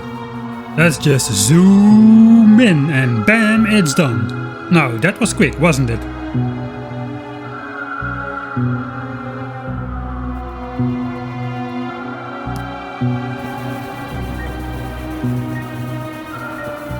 Actually, we have found the first useful cliff in Factorio. We could align the walls with the cliff edges and the fully continuous cliff stays far enough out to prevent spitter attacks.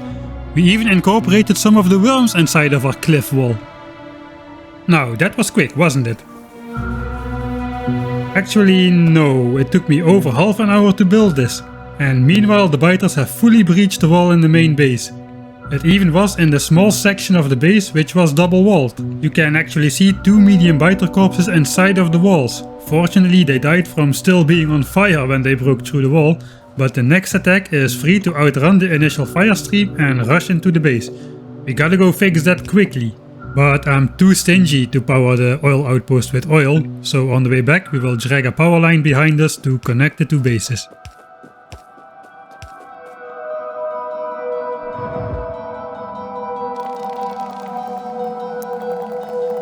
Okay, now we made it back, so let's go fix that gap in the wall, which could mean the end of this run any second now.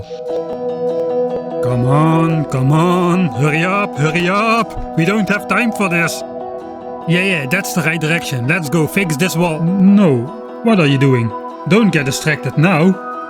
No, really? This is the time to empty these furnaces, you think? My god.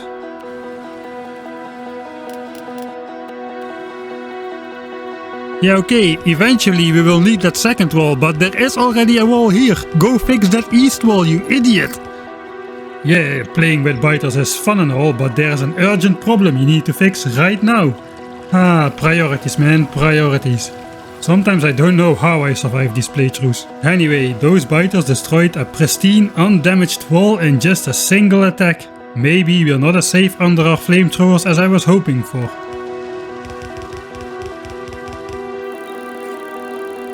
Luckily, my stupidity goes unpunished again and we fix the hole in the wall before the next attack strikes. Oh well, another lesson not learned again. Anyway, after 6 hours and 15 minutes with evolution pushing up to 40% and medium spitters, we finally managed to complete the full double wall. And the oil outpost is triple walled even, because we won't be able to go there often to fix and replace stuff.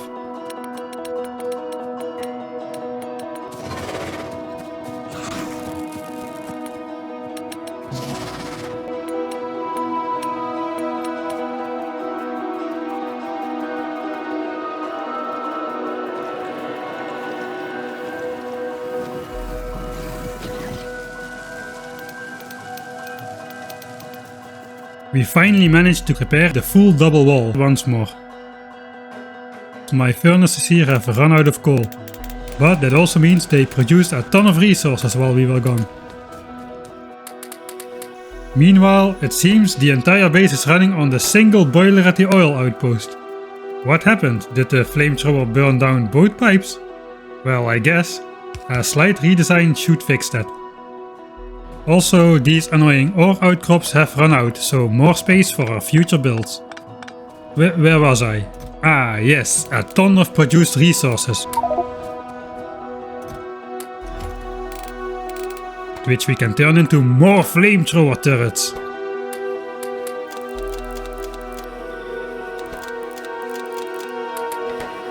Now we can fill in all the gaps, starting with the corners seemingly under the most pressure.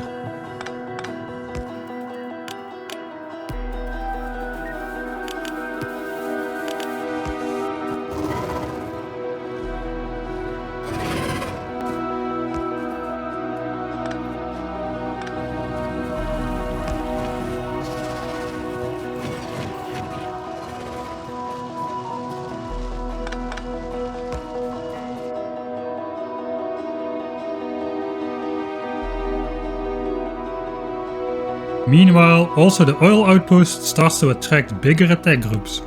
But should it break down again, we have 8 tanks filled with oil right here in our main base.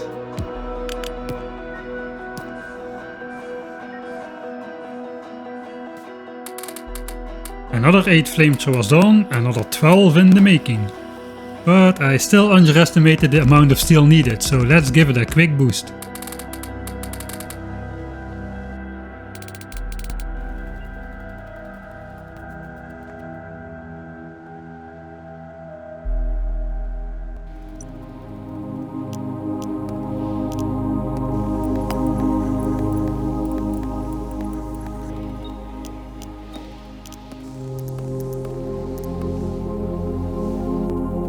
Eventually we place the last flamethrower and the entire plant defense for our base for the foreseeable future is completed. Now that there are more flamethrowers to create a sea of flames, hopefully it will take less time to barbecue an enemy attack, so that the amount of damage done to the walls per attack is reduced.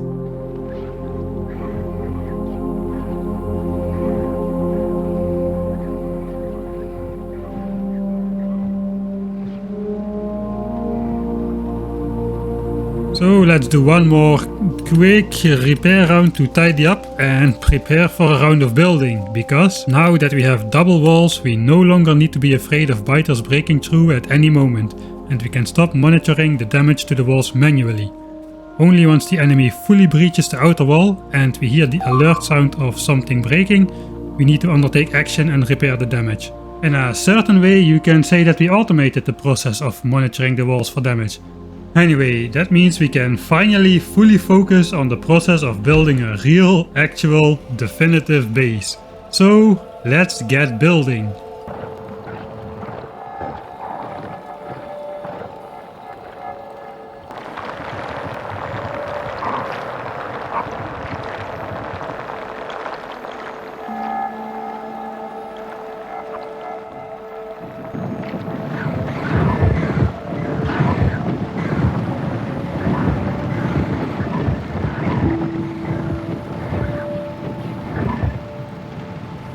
Man oh man, if you look at the sheer size of those attack groups, you think we have a full late game base up already, instead of only a couple temporary miners. I don't even want to think about how those attacks will ramp up massively once we set up some real production. Anyway, so there's plenty of action going on at the walls, but we're gonna ignore— wait, why am I taking damage? Oh. Finally we are ready to fully focus on building an actual base. And to keep the oil flowing in, we first drastically increase the oil buffer tank size. No more distractions there either. It is time to finally turn the resources we've been gathering into the elements you'd see around most normal bases after an hour or so of playtime. We make some large batches so we can keep building for a good while without running out. Anyway, we still have so many science packs left, I think I'll research steel furnaces and steel power poles, so I can immediately build the definitive furnace area without needing to upgrade it later. We just need a few extra science packs.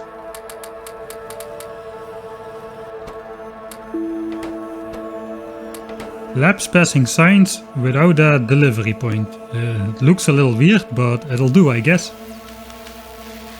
Speaking of labs, 8 are not gonna cut it for the real base, so let's make some more. And let's make 200 steel furnaces. Or 100. Or yeah, we're short on steel again. 66 for now it is. And before we even start the so-called focus building a base phase, the first wall is already breached.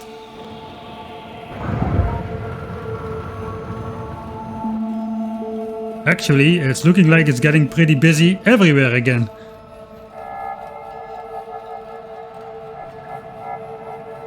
And actually that power line is broken with the local boiler about to run out. Oil production must continue, so we grab a chest full of coal and sneak through the forest past a large spitter attack group to go repair the oil.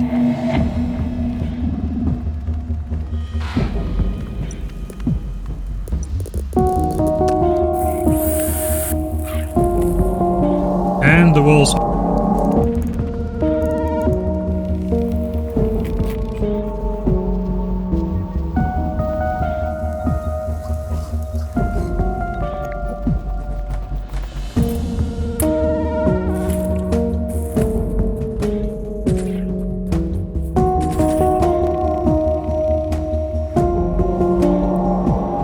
And the walls of our base. Will we ever get to building something?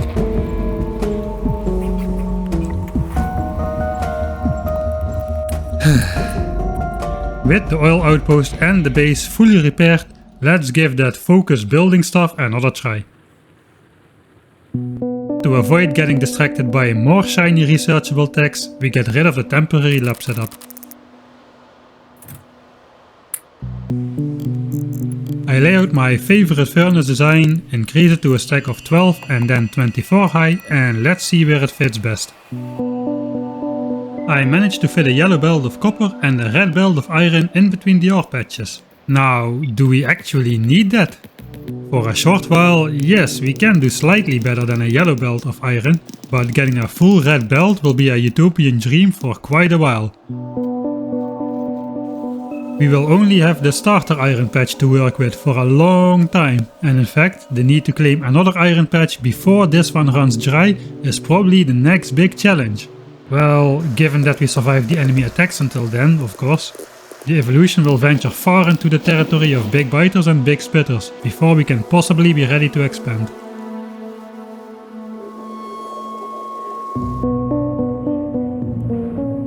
The oil pipe gets sabotaged again, and like I said earlier, good luck trying to fix broken underground pipes in the forest.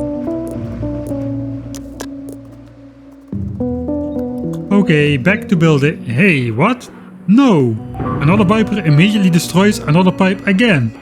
But it's not just the pipes which are in their way, also the trees are going down.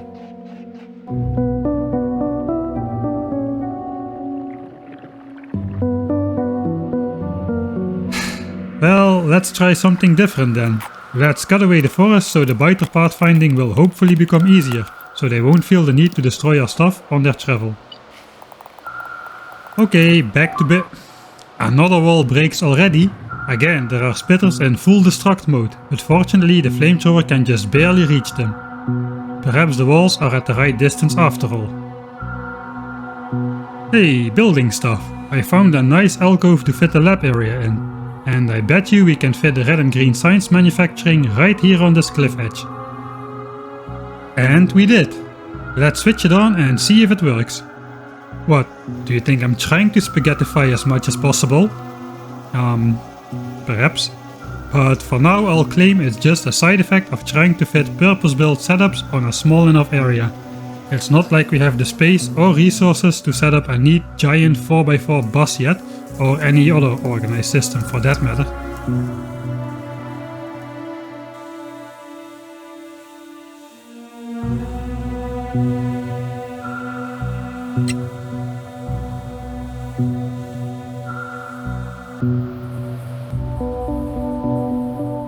Ain't that great?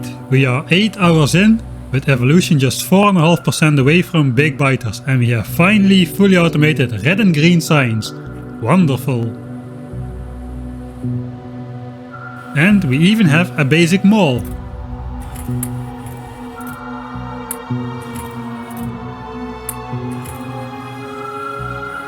But on the plus side, the oil area is holding up well now. There were no more breaches or destroyed pipes or power lines. The bad news is the starter iron patch is already down to 200k starting from 307, and we've just only automated the red-green science. Will it be enough to progress to the point where we can attempt to break out of our prison and claim the next oil? That is gonna be the next big question. Anyway, that's the reason the first tech we aim for is mining productivity. But is it still worth it? Yes, definitely. It will increase the ore yield from our remaining iron by 10%, giving us 20,000 iron extra for free. Well worth the science cost, as it takes just 2,500 plates to make the required 250 red-green signs. We have plenty of red-green text to plow through, but let's also set up military signs right here. The assemblers are easy enough, but supplying them will take a while, as we need to automate steel, stone bricks and bring coal over as well. But will we have peace and focus while we build that? No. Not before long, a single attack breaks 2 walls, fortunately both from the outer wall. Not long after though, the biters break through both walls. Fortunately again, the medium biter reaching the turret already was on fire, but again, we need to drop everything and patch that now. But just before we can patch it, another attack streams in.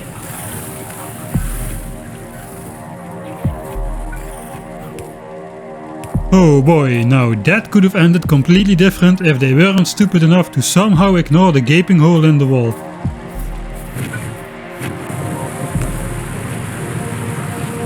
So, another full repair round it is.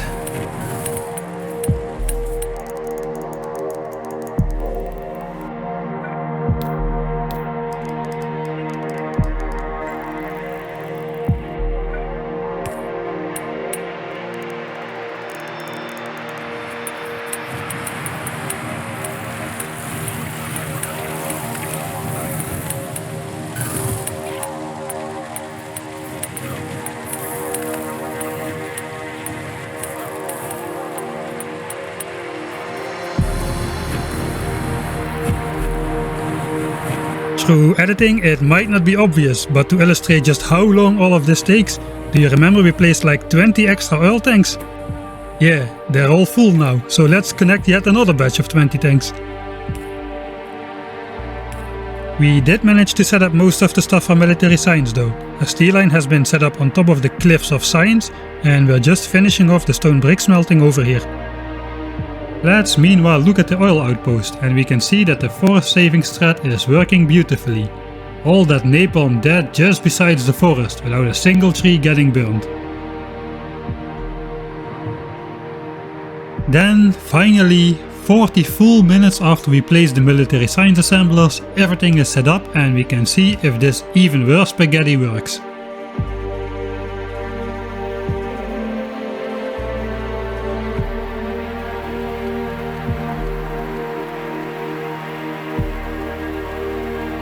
Nice!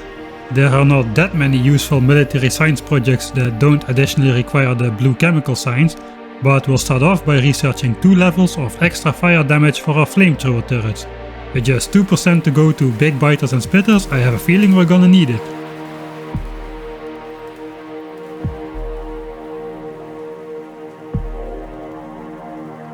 The demand for iron is growing, so we finally fill in the mixed ore part of the iron mine and priority split it accordingly so that hopefully nothing will back up.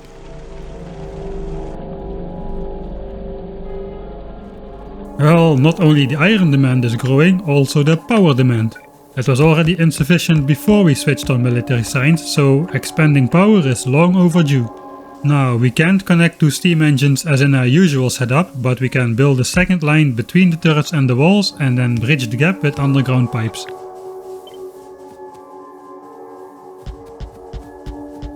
And now we've got 30 megawatts available.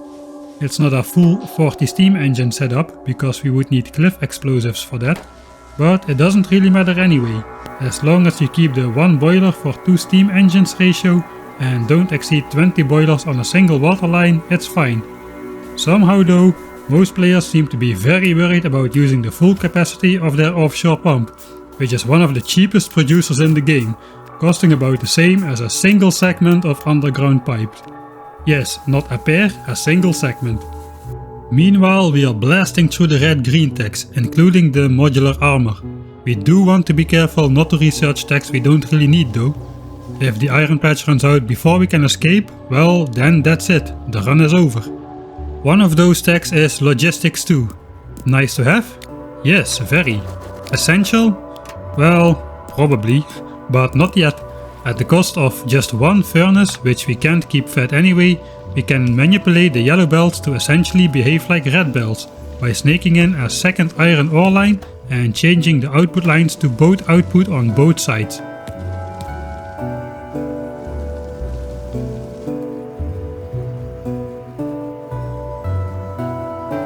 We get notified by another breach in the wall. And while we pan around to see the state of affairs in the Foreign Relations Department, we see that the oil patch is out again too. Yet another wooden power pole, probably burned down by our own flamethrowers.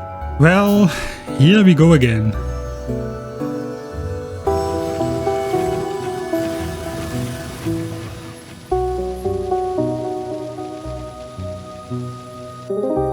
But this time we are armed with steel power poles, easily placed outside of the range of our flamethrower turrets.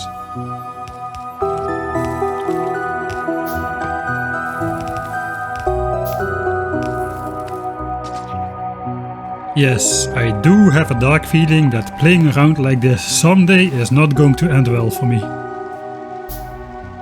Anyway, we decided not to clean up the wooden power poles. Not only could they turn out to be a valuable backup, but we ain't got time for that stuff. Since we're in the relative safety of our shell, I start to forget that we're still under massive pressure to get out of here. Meanwhile, after my smug I don't need red belts tirade, I forget that my macaroni setup relies on iron being only on one side of the belt. Fortunately, it's an easy fix, that could have been much worse.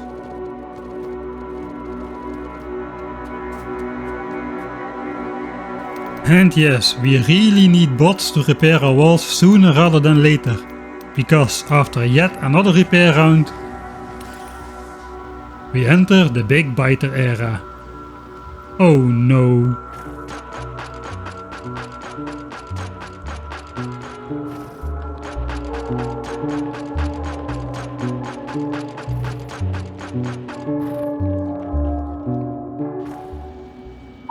After 9 hours of playing, the time factor is still the largest contributor to the evolution factor, which has just entered the Biter big boy territory.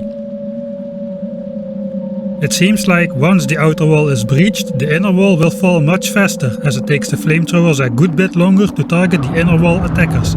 Good to keep in mind. Anyway, meanwhile we've built 10 oil refineries against the western flamethrower wall. And not long after, we fit plastics against the back of the stone mine. We'll switch on oil refining now, but we will keep production to a minimum on an as-needed basis. That means we won't use buffer tanks until after we've unlocked the much more efficient advanced oil processing technology. Sure, it may seem like we have a lot of oil now, but with our sole oil source dwindling rapidly, we will quickly chew through our supply once we start some real production.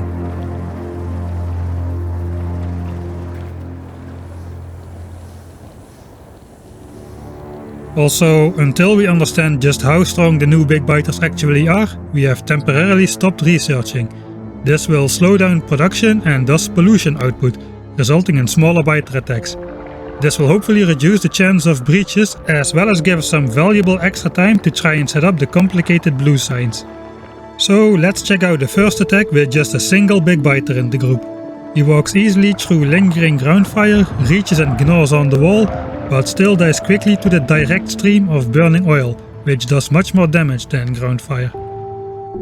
The Big Biters are more dangerous in another way though. While a breakthrough of some medium biters still can be dealt with some grenades, we currently do not have any backup to kill a Big Biter. So, besides regular time-costly interruptions to fully repair the wall,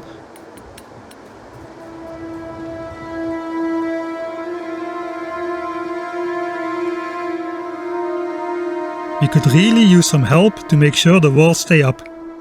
Are you thinking what I'm thinking? Yes, you are. I think we finally found the help we needed. Him, the Holy Tree of Wisdom. He whose roots reach out to all four walls and with his binding strength will keep this base together.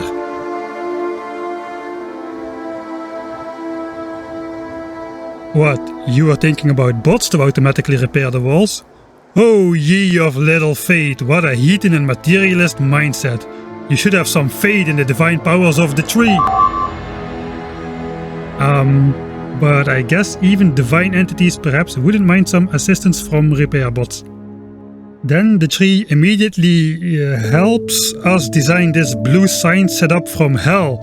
Ah! I sure hope we have not awoken an ancient sleeping power we cannot even begin to understand. Actually, it may look like a tangled mess of belts and inserters, but it's really not that bad. The output belt goes down the middle, while the upper and lower belt will supply the blue sign's ingredients. And it actually saves 3 tiles of space to have all belts on the inside. Not insignificant. So, while we first fitted the blue signs assemblers in a convenient location near the lab area, we are still far from actually having blue signs, as we still need to set up all 3 ingredients: sulfur, engines and red chips. Let's start with the simple one. Water and petroleum gas make sulfur, and for future use we also set up sulfuric acid.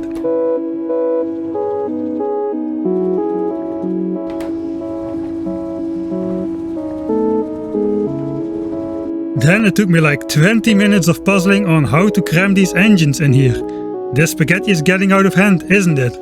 Anyway, we split off iron here to make gears and pipes for the engines, which snake down under this inconveniently placed random tree here in the middle of the base. Then we draw down steel in such a cursed way that even Truppen would reject this material for his cursed Factorio video. The steel ends up on the wrong side of the belt, however, so we abuse a filter splitter to magically switch sides. Then somehow it all ends up at the engines, and there's even space to output the engines on the same belt. That's actually all 4 of the ingredients for flamethrower turrets, so we can automate them right here in the military section of the base too. But for now we want to prioritize the engines going to blue signs, so we use a filter inserter to prevent it from drawing engines off the belt. We can later hand feed engines in this chest to control both when and how many flamethrowers are produced.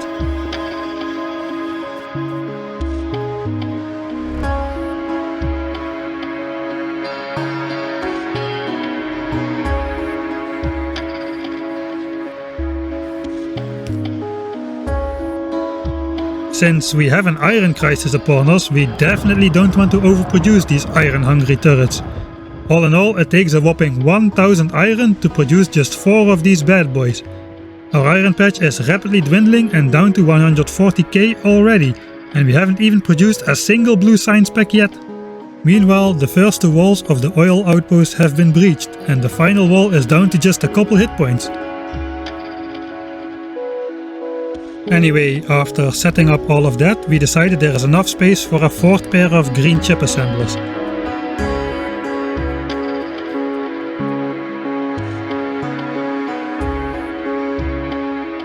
And we're ready to connect the sulfur and the engines to blue signs.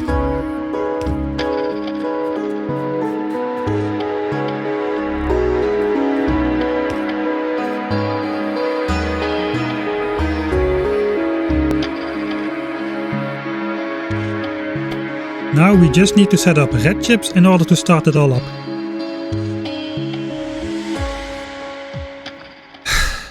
Really? I specifically designed this wall to be as smooth as possible to prevent you guys from getting stuck. How can you not find your way past this? Anyway, as also the main base could be breached by the next attack again, the red chips will have to wait as we first fix the walls of our base. And then take another beautiful nature hike to go out and fully repair the oil outpost. Hopefully it's the last time we will have to do that manually. Huh? He changed target? What? Okay then, after you destroy that wall, will you please move on? No? Okay then, let's go deal with that rascal ourselves.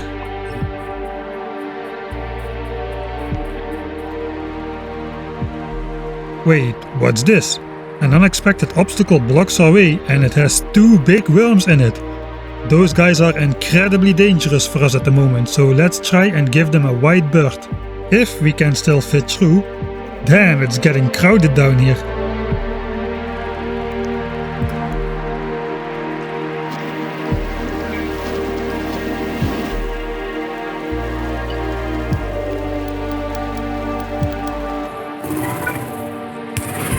Okay, under loud disapproval of the local Johnnies, the wall is fully repaired nevertheless. Now let's go deal with that pump sabotaging rascal. Wait, huh? Where'd he go? Strange stuff going on here, man. Strange stuff. But anyway, it solves the problem one way or another.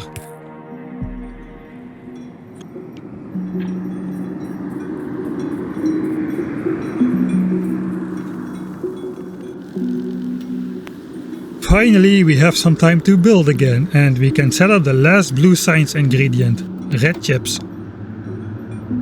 Actually, we can just copy the blue science design and adapt it for red chips. But despite our recent repair effort, the next wall is already breached. We decide to ignore it for now and just finish blue science first.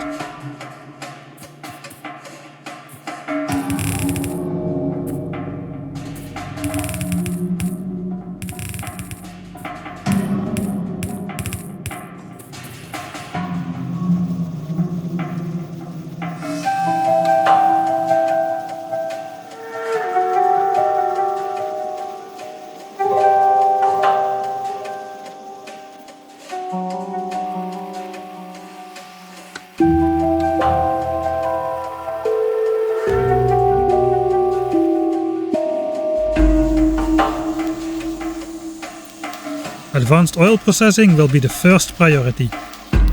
Then we double the red chip setup, but the alert sounds again. Hopefully it's not that breached wall we ignored. Fortunately, it's not. So we finish the double red chip setup and merge both belts into one. We won't have enough resources to keep them all fed all the time, but at the moment it's running great. It's about time we fix that wall, but man, there's a giant biter attack group just waiting to be triggered into attacking by my presence. Anyway, to get there I first need to walk around this massive cliff. Let's start doing something about that, by the way. But if I don't fix the wall, they will breach the wall when they attack anyway. Carefully we inch closer, and perhaps we can place an extra wall to protect the gap.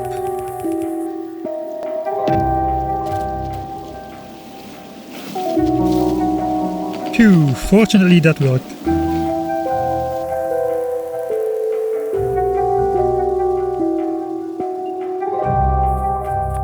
And here's a visualization of the damage of the direct stream of burning flamethrower oil. Pretty hefty compared to ground fire.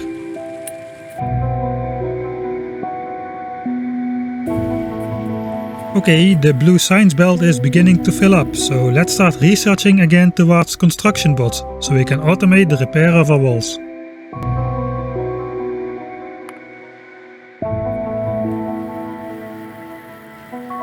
And now that the most important science projects are running, we can start producing some more flamethrower turrets for our future expansion plans. Now, if I had more oil I wouldn't be so worried, but our single and very limited oil source is the sole reason to switch to advanced oil processing immediately. It more than doubles the refining efficiency. Not only does it give you 10 more petroleum gas for the same 100 oil, on top of that it gives you light and heavy oil for free, which we can crack into even more petroleum gas.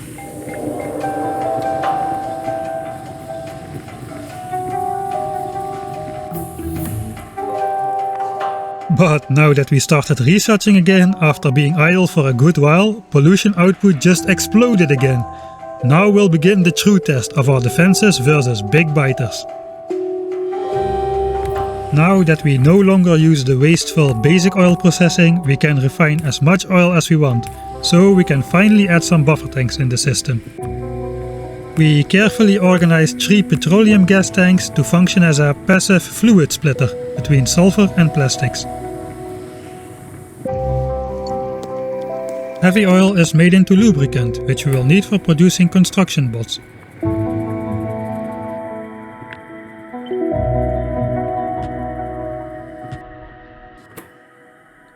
And then we set up a very quick and dirty oil cracking. Please turn away your eyes. We will certainly never upgrade it in the future.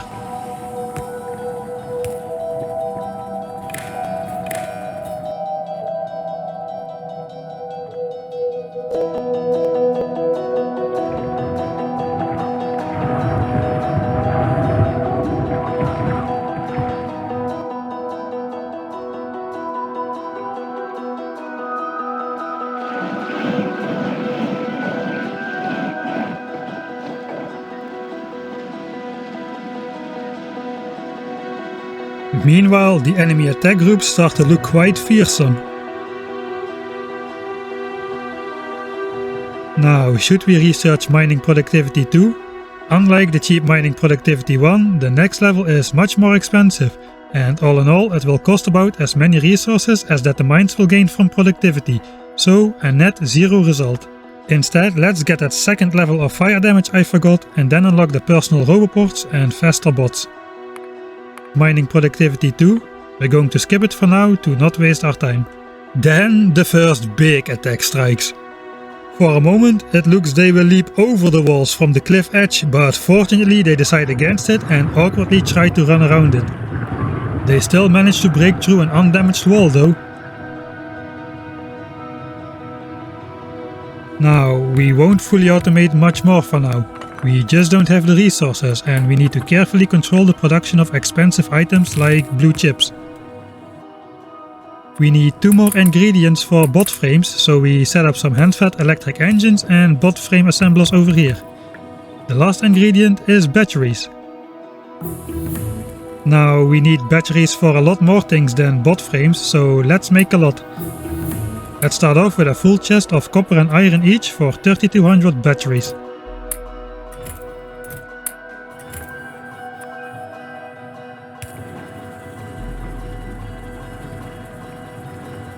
But the iron mine is really starting to struggle now.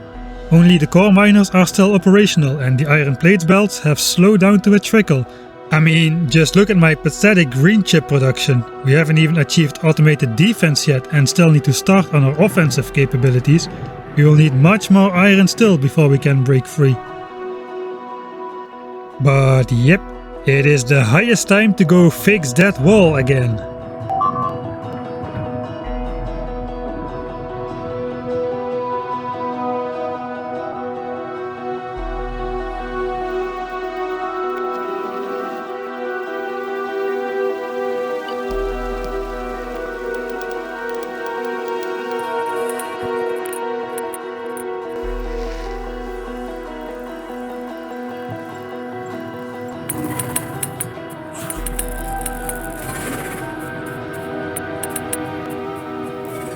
Okay, so you may be declaring me insane now with all my chock full oil tanks, but I really want to keep oil production going.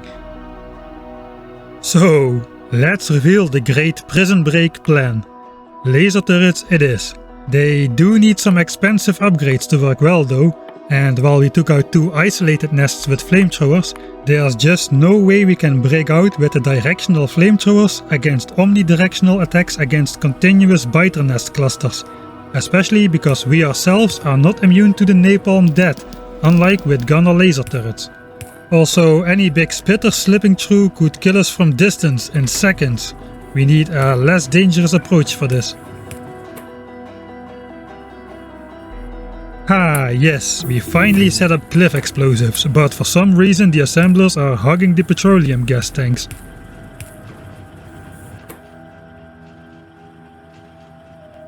Okay, now that we have some batteries, we can finally start assembling some robot frames. Automated repairs feel within reach now.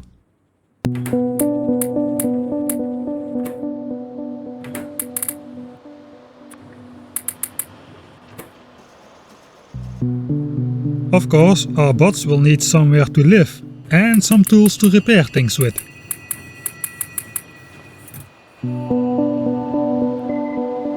Soon, walls, soon. Just hold out a little longer.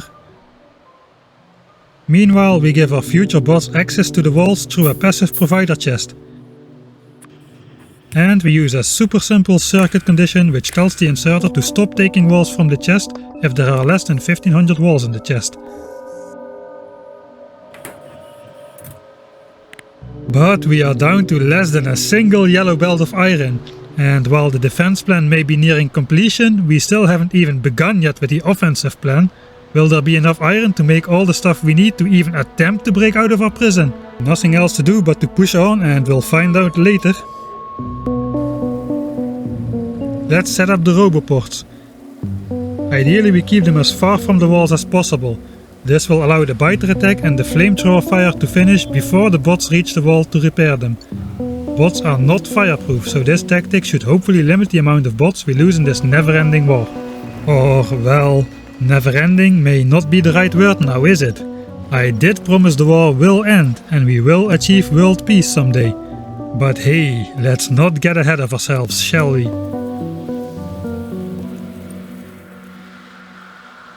There, a little awkwardly placed I admit, but all robots are connected and even the whole...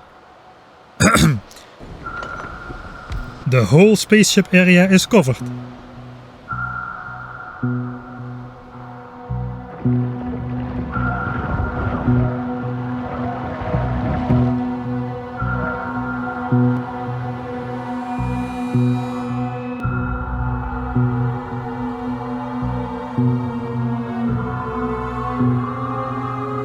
I guess it's also a good idea to give the bots access to the repair packs, as well as an assorted storage chest with various bits and pieces.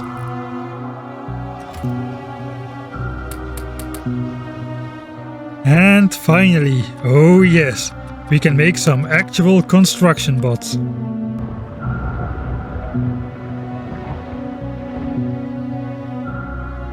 The big moment has arrived. To work, my minions, to work!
And not only do we have the repair bots now, we also have cliff explosives.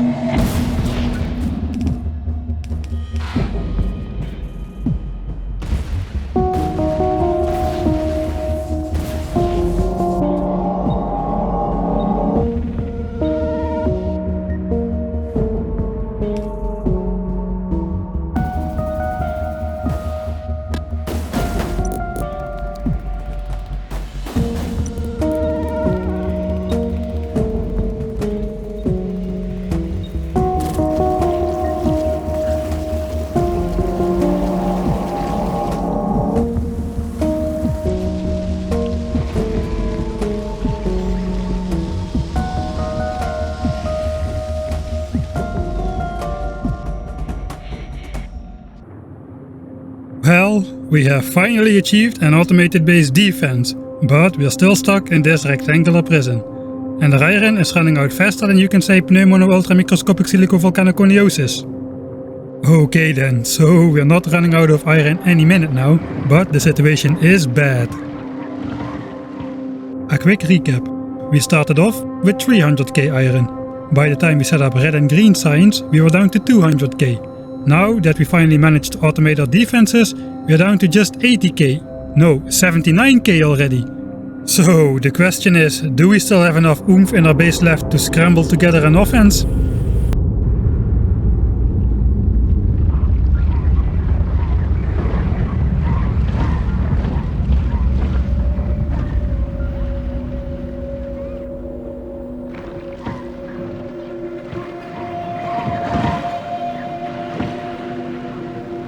Well, it does seem like we can stop worrying about defenses for a while, so we can start worrying about improving our offensive capabilities in order to claim the next source of iron.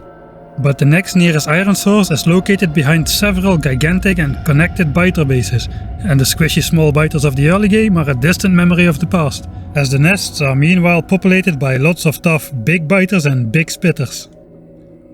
Allow me to quickly explain why the other resources are still plentiful, but iron is such a big problem. So all 4 of the ore patches start out with about 300k of ore in them, but basically the whole base and defense is built almost fully with iron. Belts, iron. Pipes, iron. Tanks and chests, iron. Power plant, iron. Flamethrowers, iron. Okay, but what about the machines that use electronics, like miners, assemblers, inserters? Why yes, they use some copper for the circuits, but they are still over 80% iron. Okay then, but what about the science packs? Surely they are better balanced? Nope. Red, green and military science all are about 70% iron. Ah, but I heard late game you need more copper, so fortunately at least the blue science uses more copper than iron, right? Right? Right? Nope, still over 60% iron. This is why I've been careful not to research techs which are nice to have, but which we don't really need yet, like Logistics 2. We now have less than 80k iron ore remaining, and the average tech costs us between 1 and 4k of iron. And if we have to choose between Logistics 2 or 10 more laser turrets, I'll take the laser turrets please. Still, we are far from being done with research. In order to even have a chance of breaking out of here, we need several stacks of laser turrets, a filled up power armor, a field of accumulators and so on. All of those stacks are expensive, and I haven't even talked about the cost to build the stuff unlocked by those stacks yet. So while we may better understand the iron problem now, it doesn't actually solve the problem. There's nothing else to do but to get on with it and see how far we can get before the iron runs out. Well, both the aforementioned laser turrets as well as the accumulators require lots of batteries, so we need at least 1 more batch. Another 3k iron down the drain. We also need to research the power armor, which requires blue chips as well. 500 blue science, that's another 10,000 iron, just to get the required technology. And I haven't even mentioned the several other technologies we still need to fill up the armor with gadgets. We make another 100 construction bots, we still need them for the oil outpost, our soon to be personal roboports, and hopefully for the future iron outpost. As these things all have a long assembling time, we prepare another 200 electric engines as well. Not only do we need them for bots, they are also needed for the exoskeleton equipment and the power armor itself. So yeah, the oil outpost also needs a roboport with repair bots. But it's getting quite dangerous to try to walk down there.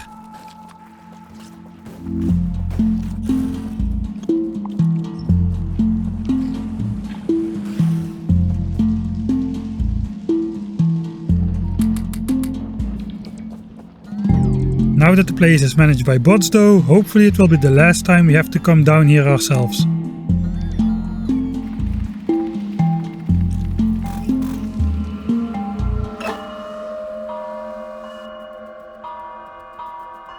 Back at the base, we set up some temporary blue chips. Not automated because they are expensive, we only need them for a few things involving the power armor.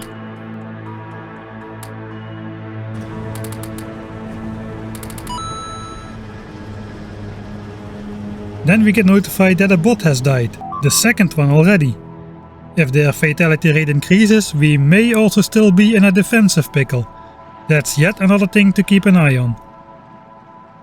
Even though it will cost us an additional 4k iron, we opted to go for the Mark II batteries and Mark II shields. They each require 10 of the Mark I versions, so we prepare them in assemblers.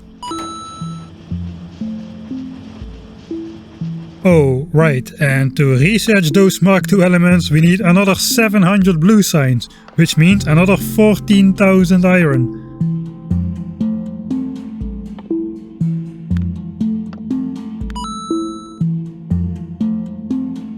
I can already feel 100 blue chips are not gonna be enough, so we're gonna make several more batches.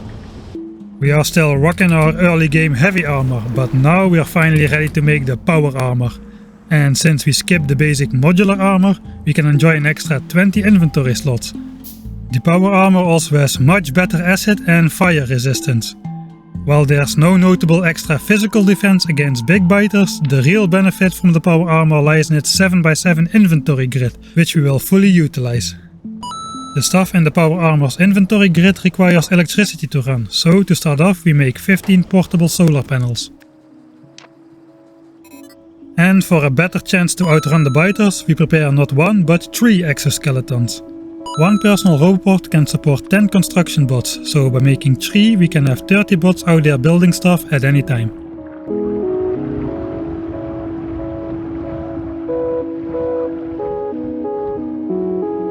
While we are still waiting for the Mark II components, we can already start using our new shinies.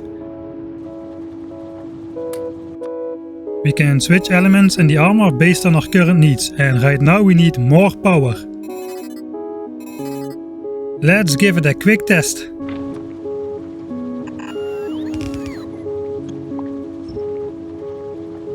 Ah, nice. Reaching personal bots is always a great moment.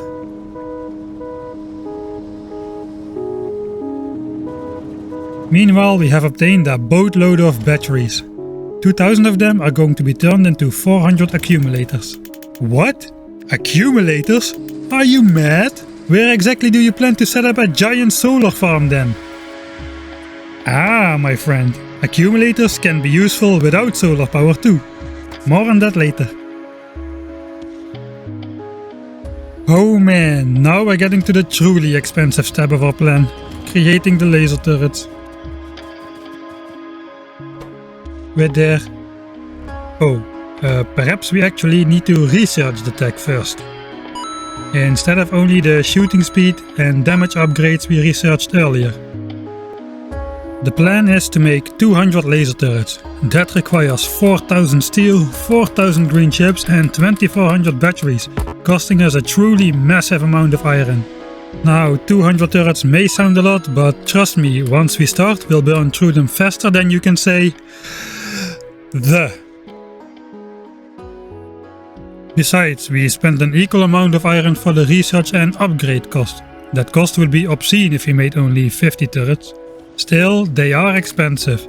In fact, so expensive that we have insufficient resources, despite emptying our entire stockpile. So now we start to chip into our iron plates buffer to give several quick boosts to both steel and green chips. Because our true iron production barely feeds anything now. It's almost down to half a yellow belt. Well, we are power capped again, but now that we exploded the cliffs with our cliff explosives, we finally expand the power plant to the usual 20 boiler setup.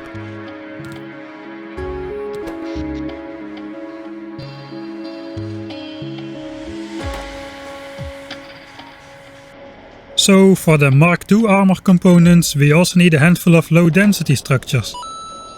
So I guess you get the point, it's just like owning a boat. For just about every step we make from here, we will need to bring out another few thousand iron. Whoa, we just lost 3 bots at the same time. Did I overestimate how OP repair bots are? Well, who's to say? The facts are that we lost 6 bots in total so far, 4 at the main base and 2 at the oil outpost. The first low density structures are ready, so we grab them and some blue chips to make our fancy schmancy Mark II shields and Mark II batteries. Especially the batteries are very useful, if not essential. That's because personal robots are very power hungry and they drain the Mark I batteries extremely fast. The Mark II batteries have 5 times the capacity of the Mark I, so it's as if we have now 15 Mark I batteries in our armor, instead of only 3. That's going to make a huge difference in our struggle to break out of here, mark my words. Because we're a long way off from having enough resources for 200 laser turrets, we decide to produce them in 2 batches, and this chest is the first batch of 100 laser turrets.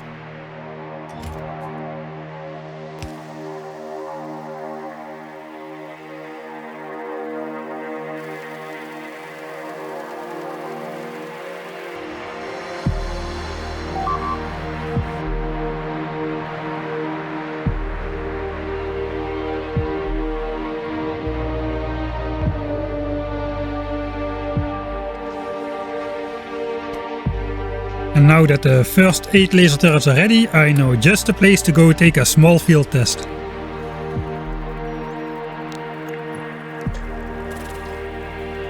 Now, a smart guy would have inserted his shields into his armor before going into battle.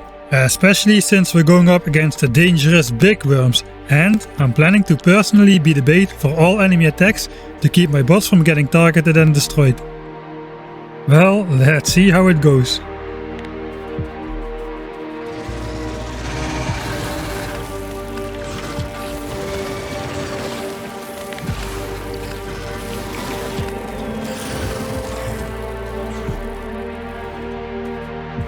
Wonderful! Of course, it's just a handful of enemies instead of the hundreds we'll face later, but a positive result nevertheless.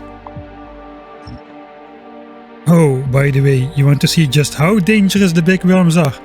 This is how much big worm spit hurts. No, not this much. This much. And the power armor we're wearing now has double the acid resistance compared to the heavy armor which we had last time.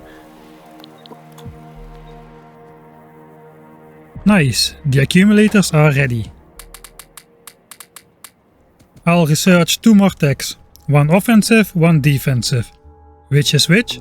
Well, substations is the offensive tech, believe it or not. Rocketry will give us a way to defend against any stray big biters we may encounter, as our machine gun could as well be loaded with paper, it wouldn't make a difference. Alright, we cleaned up the temporary stuff a little, and actually the substation also can help us set up the accumulators more satisfactorily, I guess. Exactly 80 accumulators fit around one substation. Now let's find a place to fit them. But dude, we're relying on steam power, not solar power, so we don't need accumulators to help us through the night. Why exactly are we placing accumulators then? Well, our steam engines alone are massively insufficient to power our planned laser turret assault. They will cause huge power spikes, demanding several times more electricity than our steam engine's 36 megawatts capacity can supply. Those power spikes are exactly the moment the accumulators will activate. They will facilitate the temporary 100 plus megawatts of power that the laser turrets will demand. So yes, while our maximum long-term average power output is still the steam engine's 36 megawatts, the steam engines will work harder in the off times to charge the accumulators. And the accumulators will make sure we have uninterrupted power supply to the laser turrets in peak times, instead of them running out of power, failing to shoot and succumb to the biters. At least that's the theory, we'll have to see. Not only are we running out of iron, we're also running out of space. Our small base is starting to look pretty full now. The first 100 laser turrets are done, but it's just not enough to attempt a full breakout. We will simply run out of turrets too fast. That means we need another 2000 steel for the second batch, but we have truly reached the bottom of our lunchbox. Next to our absolute iron problem, additionally the rate at which we can extract the iron is severely hampering our progress. Only a dozen or so miners are still operational. So while we wait for more production, let's just look at this fun dance between the Johnnies and the bots.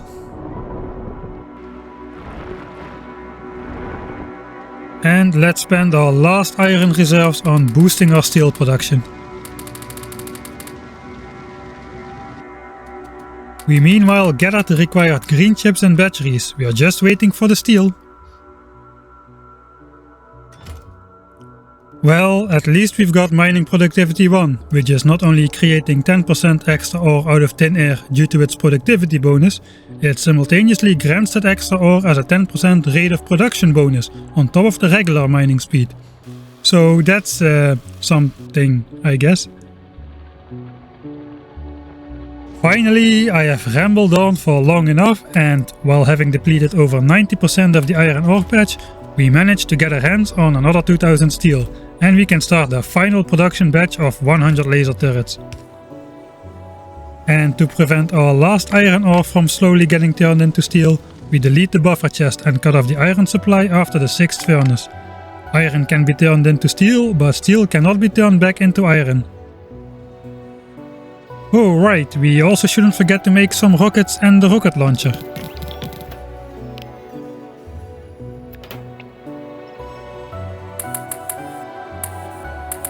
With an abysmal shooting speed of 1 rocket per second though, it still won't save us from major screw-ups, but at least it gives us a chance to save a life against a handful of enemies. 200 explosion damage instead of 8 physical damage, which is fully blocked by big biter armor anyway. Now that is something we can work with in the current fauna.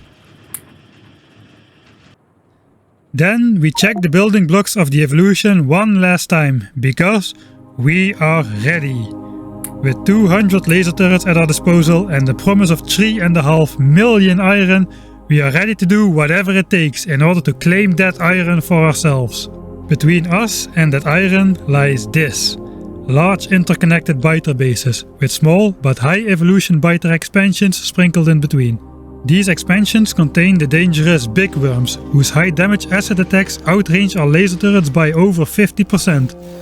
Even the medium worm, which we'll encounter in the large biter bases near the iron, have slightly more range than our laser turrets, meaning they can shoot at us before we can shoot them. Well, victorious warriors win first and then go to war, while defeated warriors go to war first and then seek to win. Following the advice of the legendary Sun Tzu himself, we have been meticulously planning every detail during every moment of this playthrough. It has all been leading up to this very moment. Have we already won the war before we go into battle? Or are we, forced by our iron deficit, going into battle too early, already being defeated, and then seek to win? It will all become clear.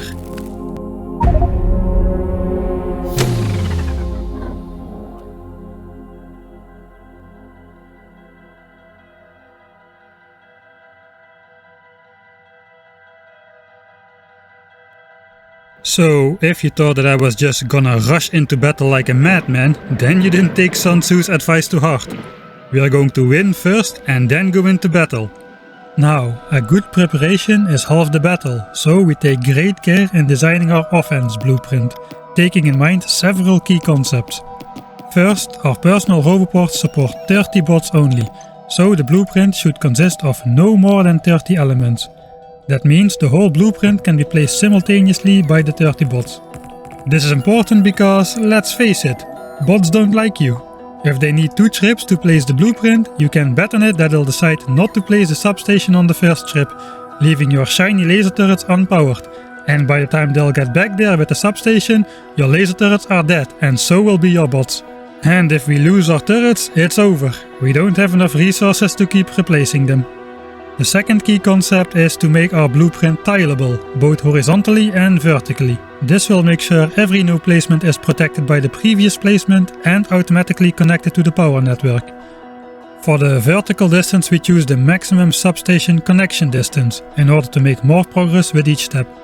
The third concept is to space the turrets 1 tile apart, which will prevent splash damage from damaging multiple turrets at once. Fourth, we remove the corner turrets. They have the highest likelihood to be targeted by many enemies, most of which will not be among our turrets' first targets if they even are in range of the other turrets at all. Fifth, we make sure some of the turrets overlap between each blueprint placement. And finally, for situations where we'll face heavy resistance too large for our vertical connection distance, we counterintuitively remove 1 turret. This allows us to vertically fit another blueprint placement more close by, with a new substation taking the spot of that removed turret. Then we check the building blocks of the evolution one last time, because we are ready. Now, the first nest should be very easy. It's small, lies fairly isolated, and we've still got the protection of our base in the back.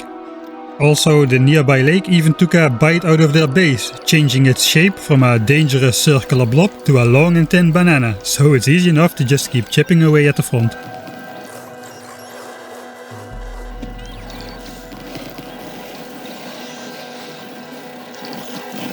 We can even use some grenades and rockets to help out.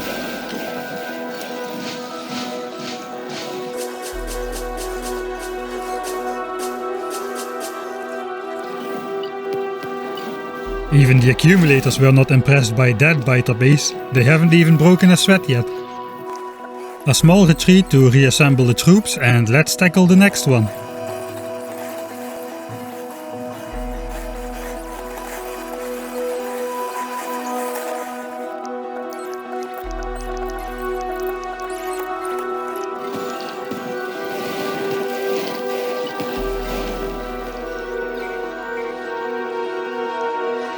which goes down without a problem. Now we need to take on the small expansions, which contain worms outranging us. But we can actually use the rocket launcher to help out with that. Another small expansion with only one medium worm protecting it. Let's just fully overpower them and place a blueprint right in their face. But the biters actually are smart. Even though the bot tries to place the substation to power the lasers, the spitters physically block the placement, leaving our turrets without power. Once the substation is finally placed though, the lasers quickly overpower the small biter base. Anyway, we lost 4 bots due to this smart enemy tactic.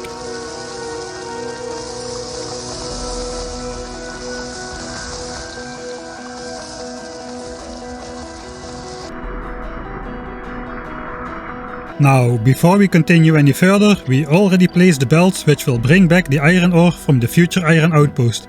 And in our case, while both setups can carry 30 ore per second, 2 yellow belts are better than 1 red belt. Not only are 2 yellow belts cheaper than 1 red belt, it also requires us to place twice as many belts. This is a good thing, because every belt we place reduces the nearby enemy expansion chance. That enemy expansion demotivation is actually the main reason we already placed those belts now. Without those belts, the enemy will likely settle several expansions right behind our back as we push further out. At the next base we place the initial laser turrets quite badly inside the range of a big worm who resides outside the range of our laser turrets. Big worms are so powerful they easily one-shot construction bots. So we quickly stash our repair packs in a chest so no more bots fly out trying to repair damaged turrets or fellow damaged bots, and again use the rocket launcher to solve the problem. Maybe I was wrong about classifying the rocket launcher as a defensive tech.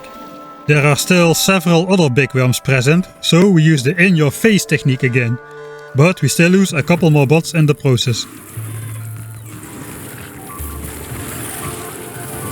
This technique we're using is probably the main reason the higher bot speeds are hidden behind the yellow high-tech signs, and rightly so. Anyway, denying the bots access to the repair packs is an important element of our strategy, so hopefully I won't forget to do that just about every time from now on. Not only will that keep them from dying while trying to repair stuff, it will also keep them available for new construction, making sure the laser turrets get powered. Bots not being available for construction due to trying to repair stuff is exactly what happens during the next attack. And like predicted, of all the things, they skip placing the substation, leaving our laser turrets as sitting ducks. After I spent so much effort outlining all of the finer details of my blueprint design, I am not using it accordingly, with these embarrassing small disasters happening as a result. Let's hope that when we start taking out the real biter bases, we will step up our game, because if we frick up there, it can all be over in an instant. Then we sneak in the forest by midnight to place some more illegal belts, destroying whatever rainforests and scenic cliff formations which may be in our way. Meanwhile, our base is mostly idle, using only 8 megawatts. This is great actually, as it gives us a large power margin to keep the accumulators from running out too quickly once we assault the big nests. Next up are 2 big connected biter bases, smartly located inside the forest, making it more difficult for us to place our blueprints.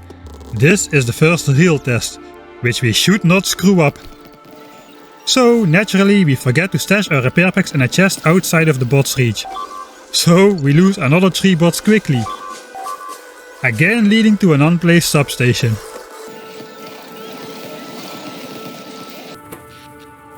But hey, at least we're using our blueprint as intended this time. I can't say we're doing great, but we're making progress nonetheless. I tried to help out personally with some grenades. A foolish move, because the enemy has grown far too powerful for me to attack in person, even while wearing the Mark I power armor. Once the different acid attacks reduce your mobility enough, you become too slow to move out of the way for new acid attacks. Then the damage can stack up very fast and it can be hard to impossible to retreat at that point.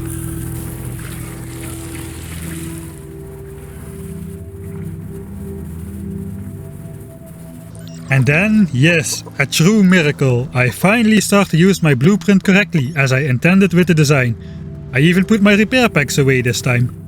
And as you can see, once we use the blueprint correctly, it is indeed very powerful. Stand back, place, wait for the bots to build it while holding down shift to keep the blueprint grid position, and once the bots return, swipe left, right or up for the next placement. Rinse and repeat. With this method we actually managed to plow through the 2 connected biter bases with relative ease, while keeping both ourselves and our bots mostly out of the line of fire.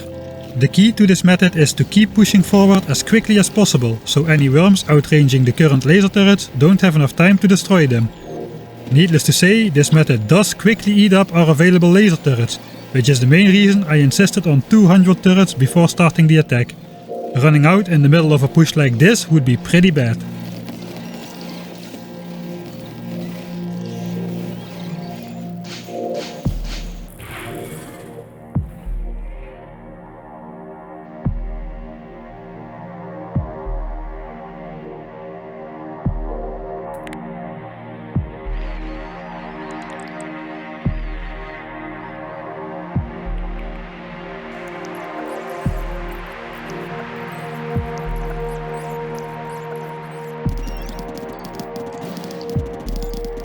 While we did clear a walking path towards the iron ore patch, we are not done yet. The most difficult part is yet to come. There's one more giant biter nest located way too close to the iron patch. But first, as we reach the edge of our explored terrain, let's place a whole bunch of raiders to quickly reveal a lot of land.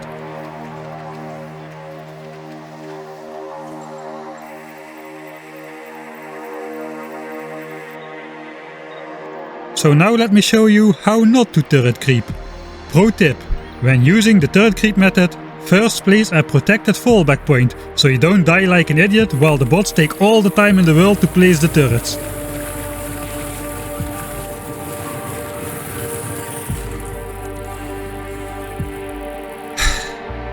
I have showcased so many forms of bad combat during this playthrough, it is truly a miracle I'm still alive.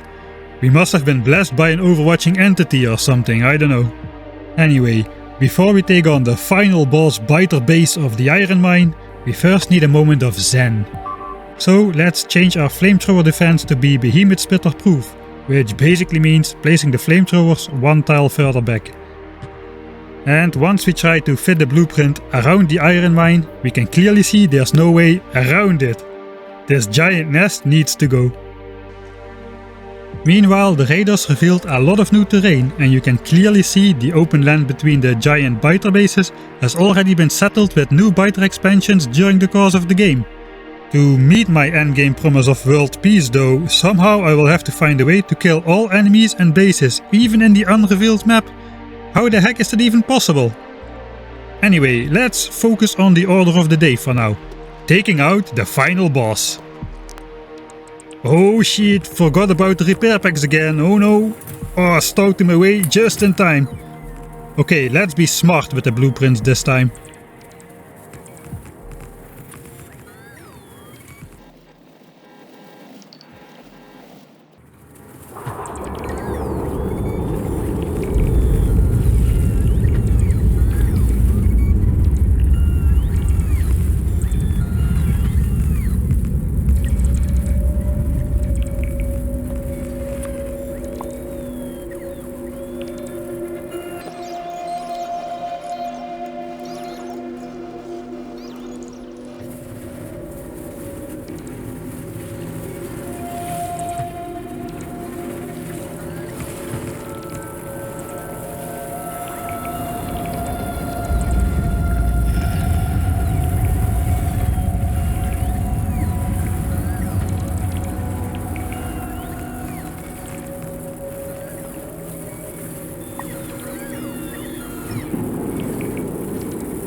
Nice progress, nice progress. The accumulators are 2/3 drained though. Should we retreat? Nah, I think we can finish this nest off before they run out. Push forward.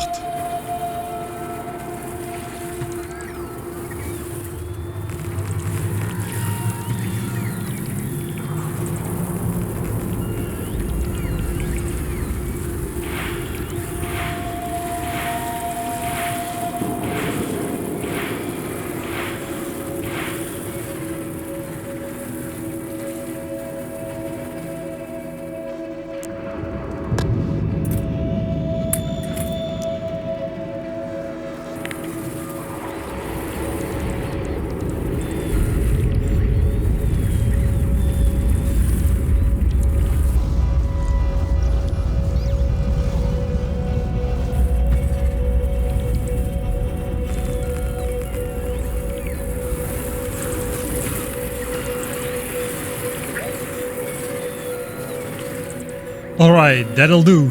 Let's retreat.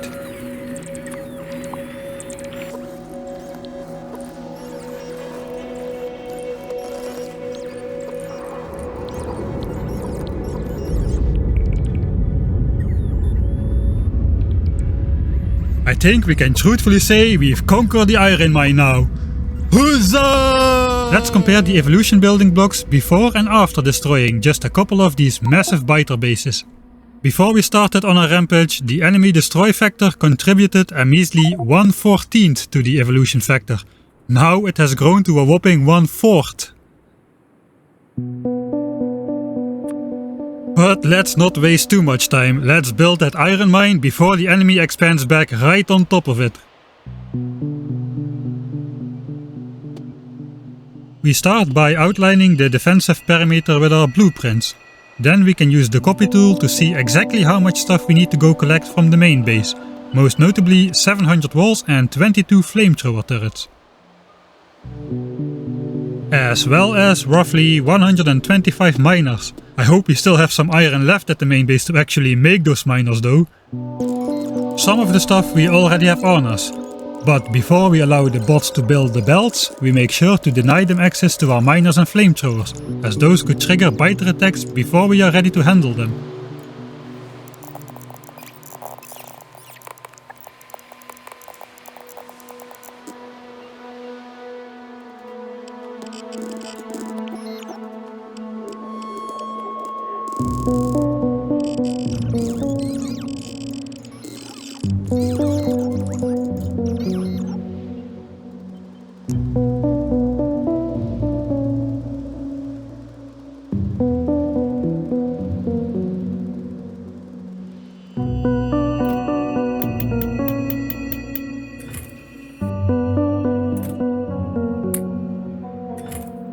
Fortunately, yes, we do have enough iron to make the iron miners for my iron mine. But with only 5 iron miners still operational and 8k iron ore remaining, it sure was a close call. Let's already connect the new iron ore belts to the furnace array, so it'll automatically start up once the new iron mine is built.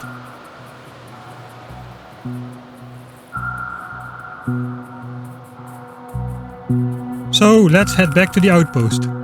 Oh, some biters. No problem, I will just escape through my walls again like before, with my fake deconstruction hack. No bots, don't take down the walls! Are you mad?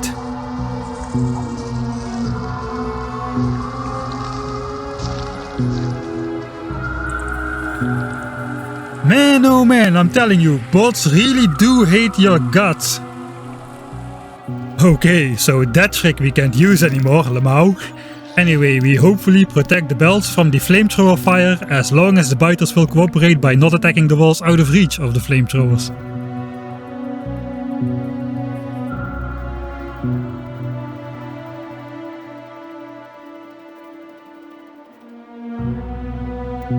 We are not going to construct 700 walls with our 30 personal bots though.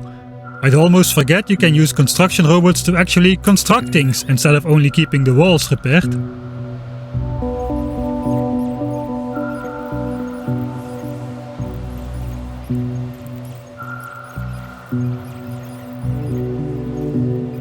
So while the bots will slowly but surely construct the full wall, we will need to get some oil over here for the flamethrowers. So we need to barrel some. We go with 400 barrels, which is equal to about 80% of a fluid storage tank.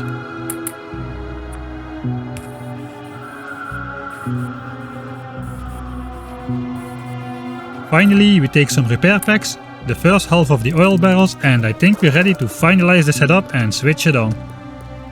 A new biter expansion has already settled in the now vacated lands. Anyway, we can't keep them out, so let's not worry about it.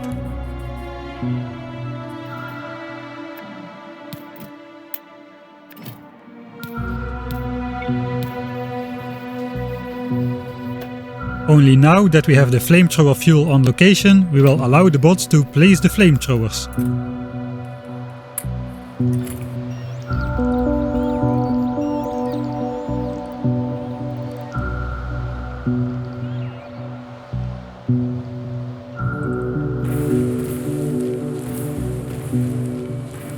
Defensive perimeter complete. Lastly, we allow the bots to place the mines.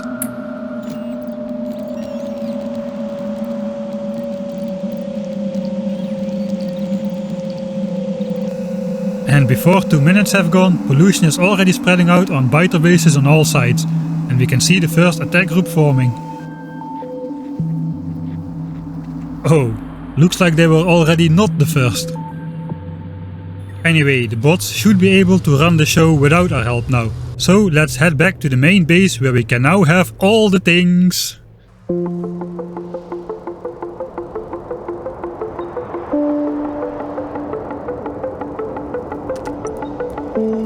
And only after using over 99% of our starter iron mine, we finally managed to get a new source of iron flowing into the base.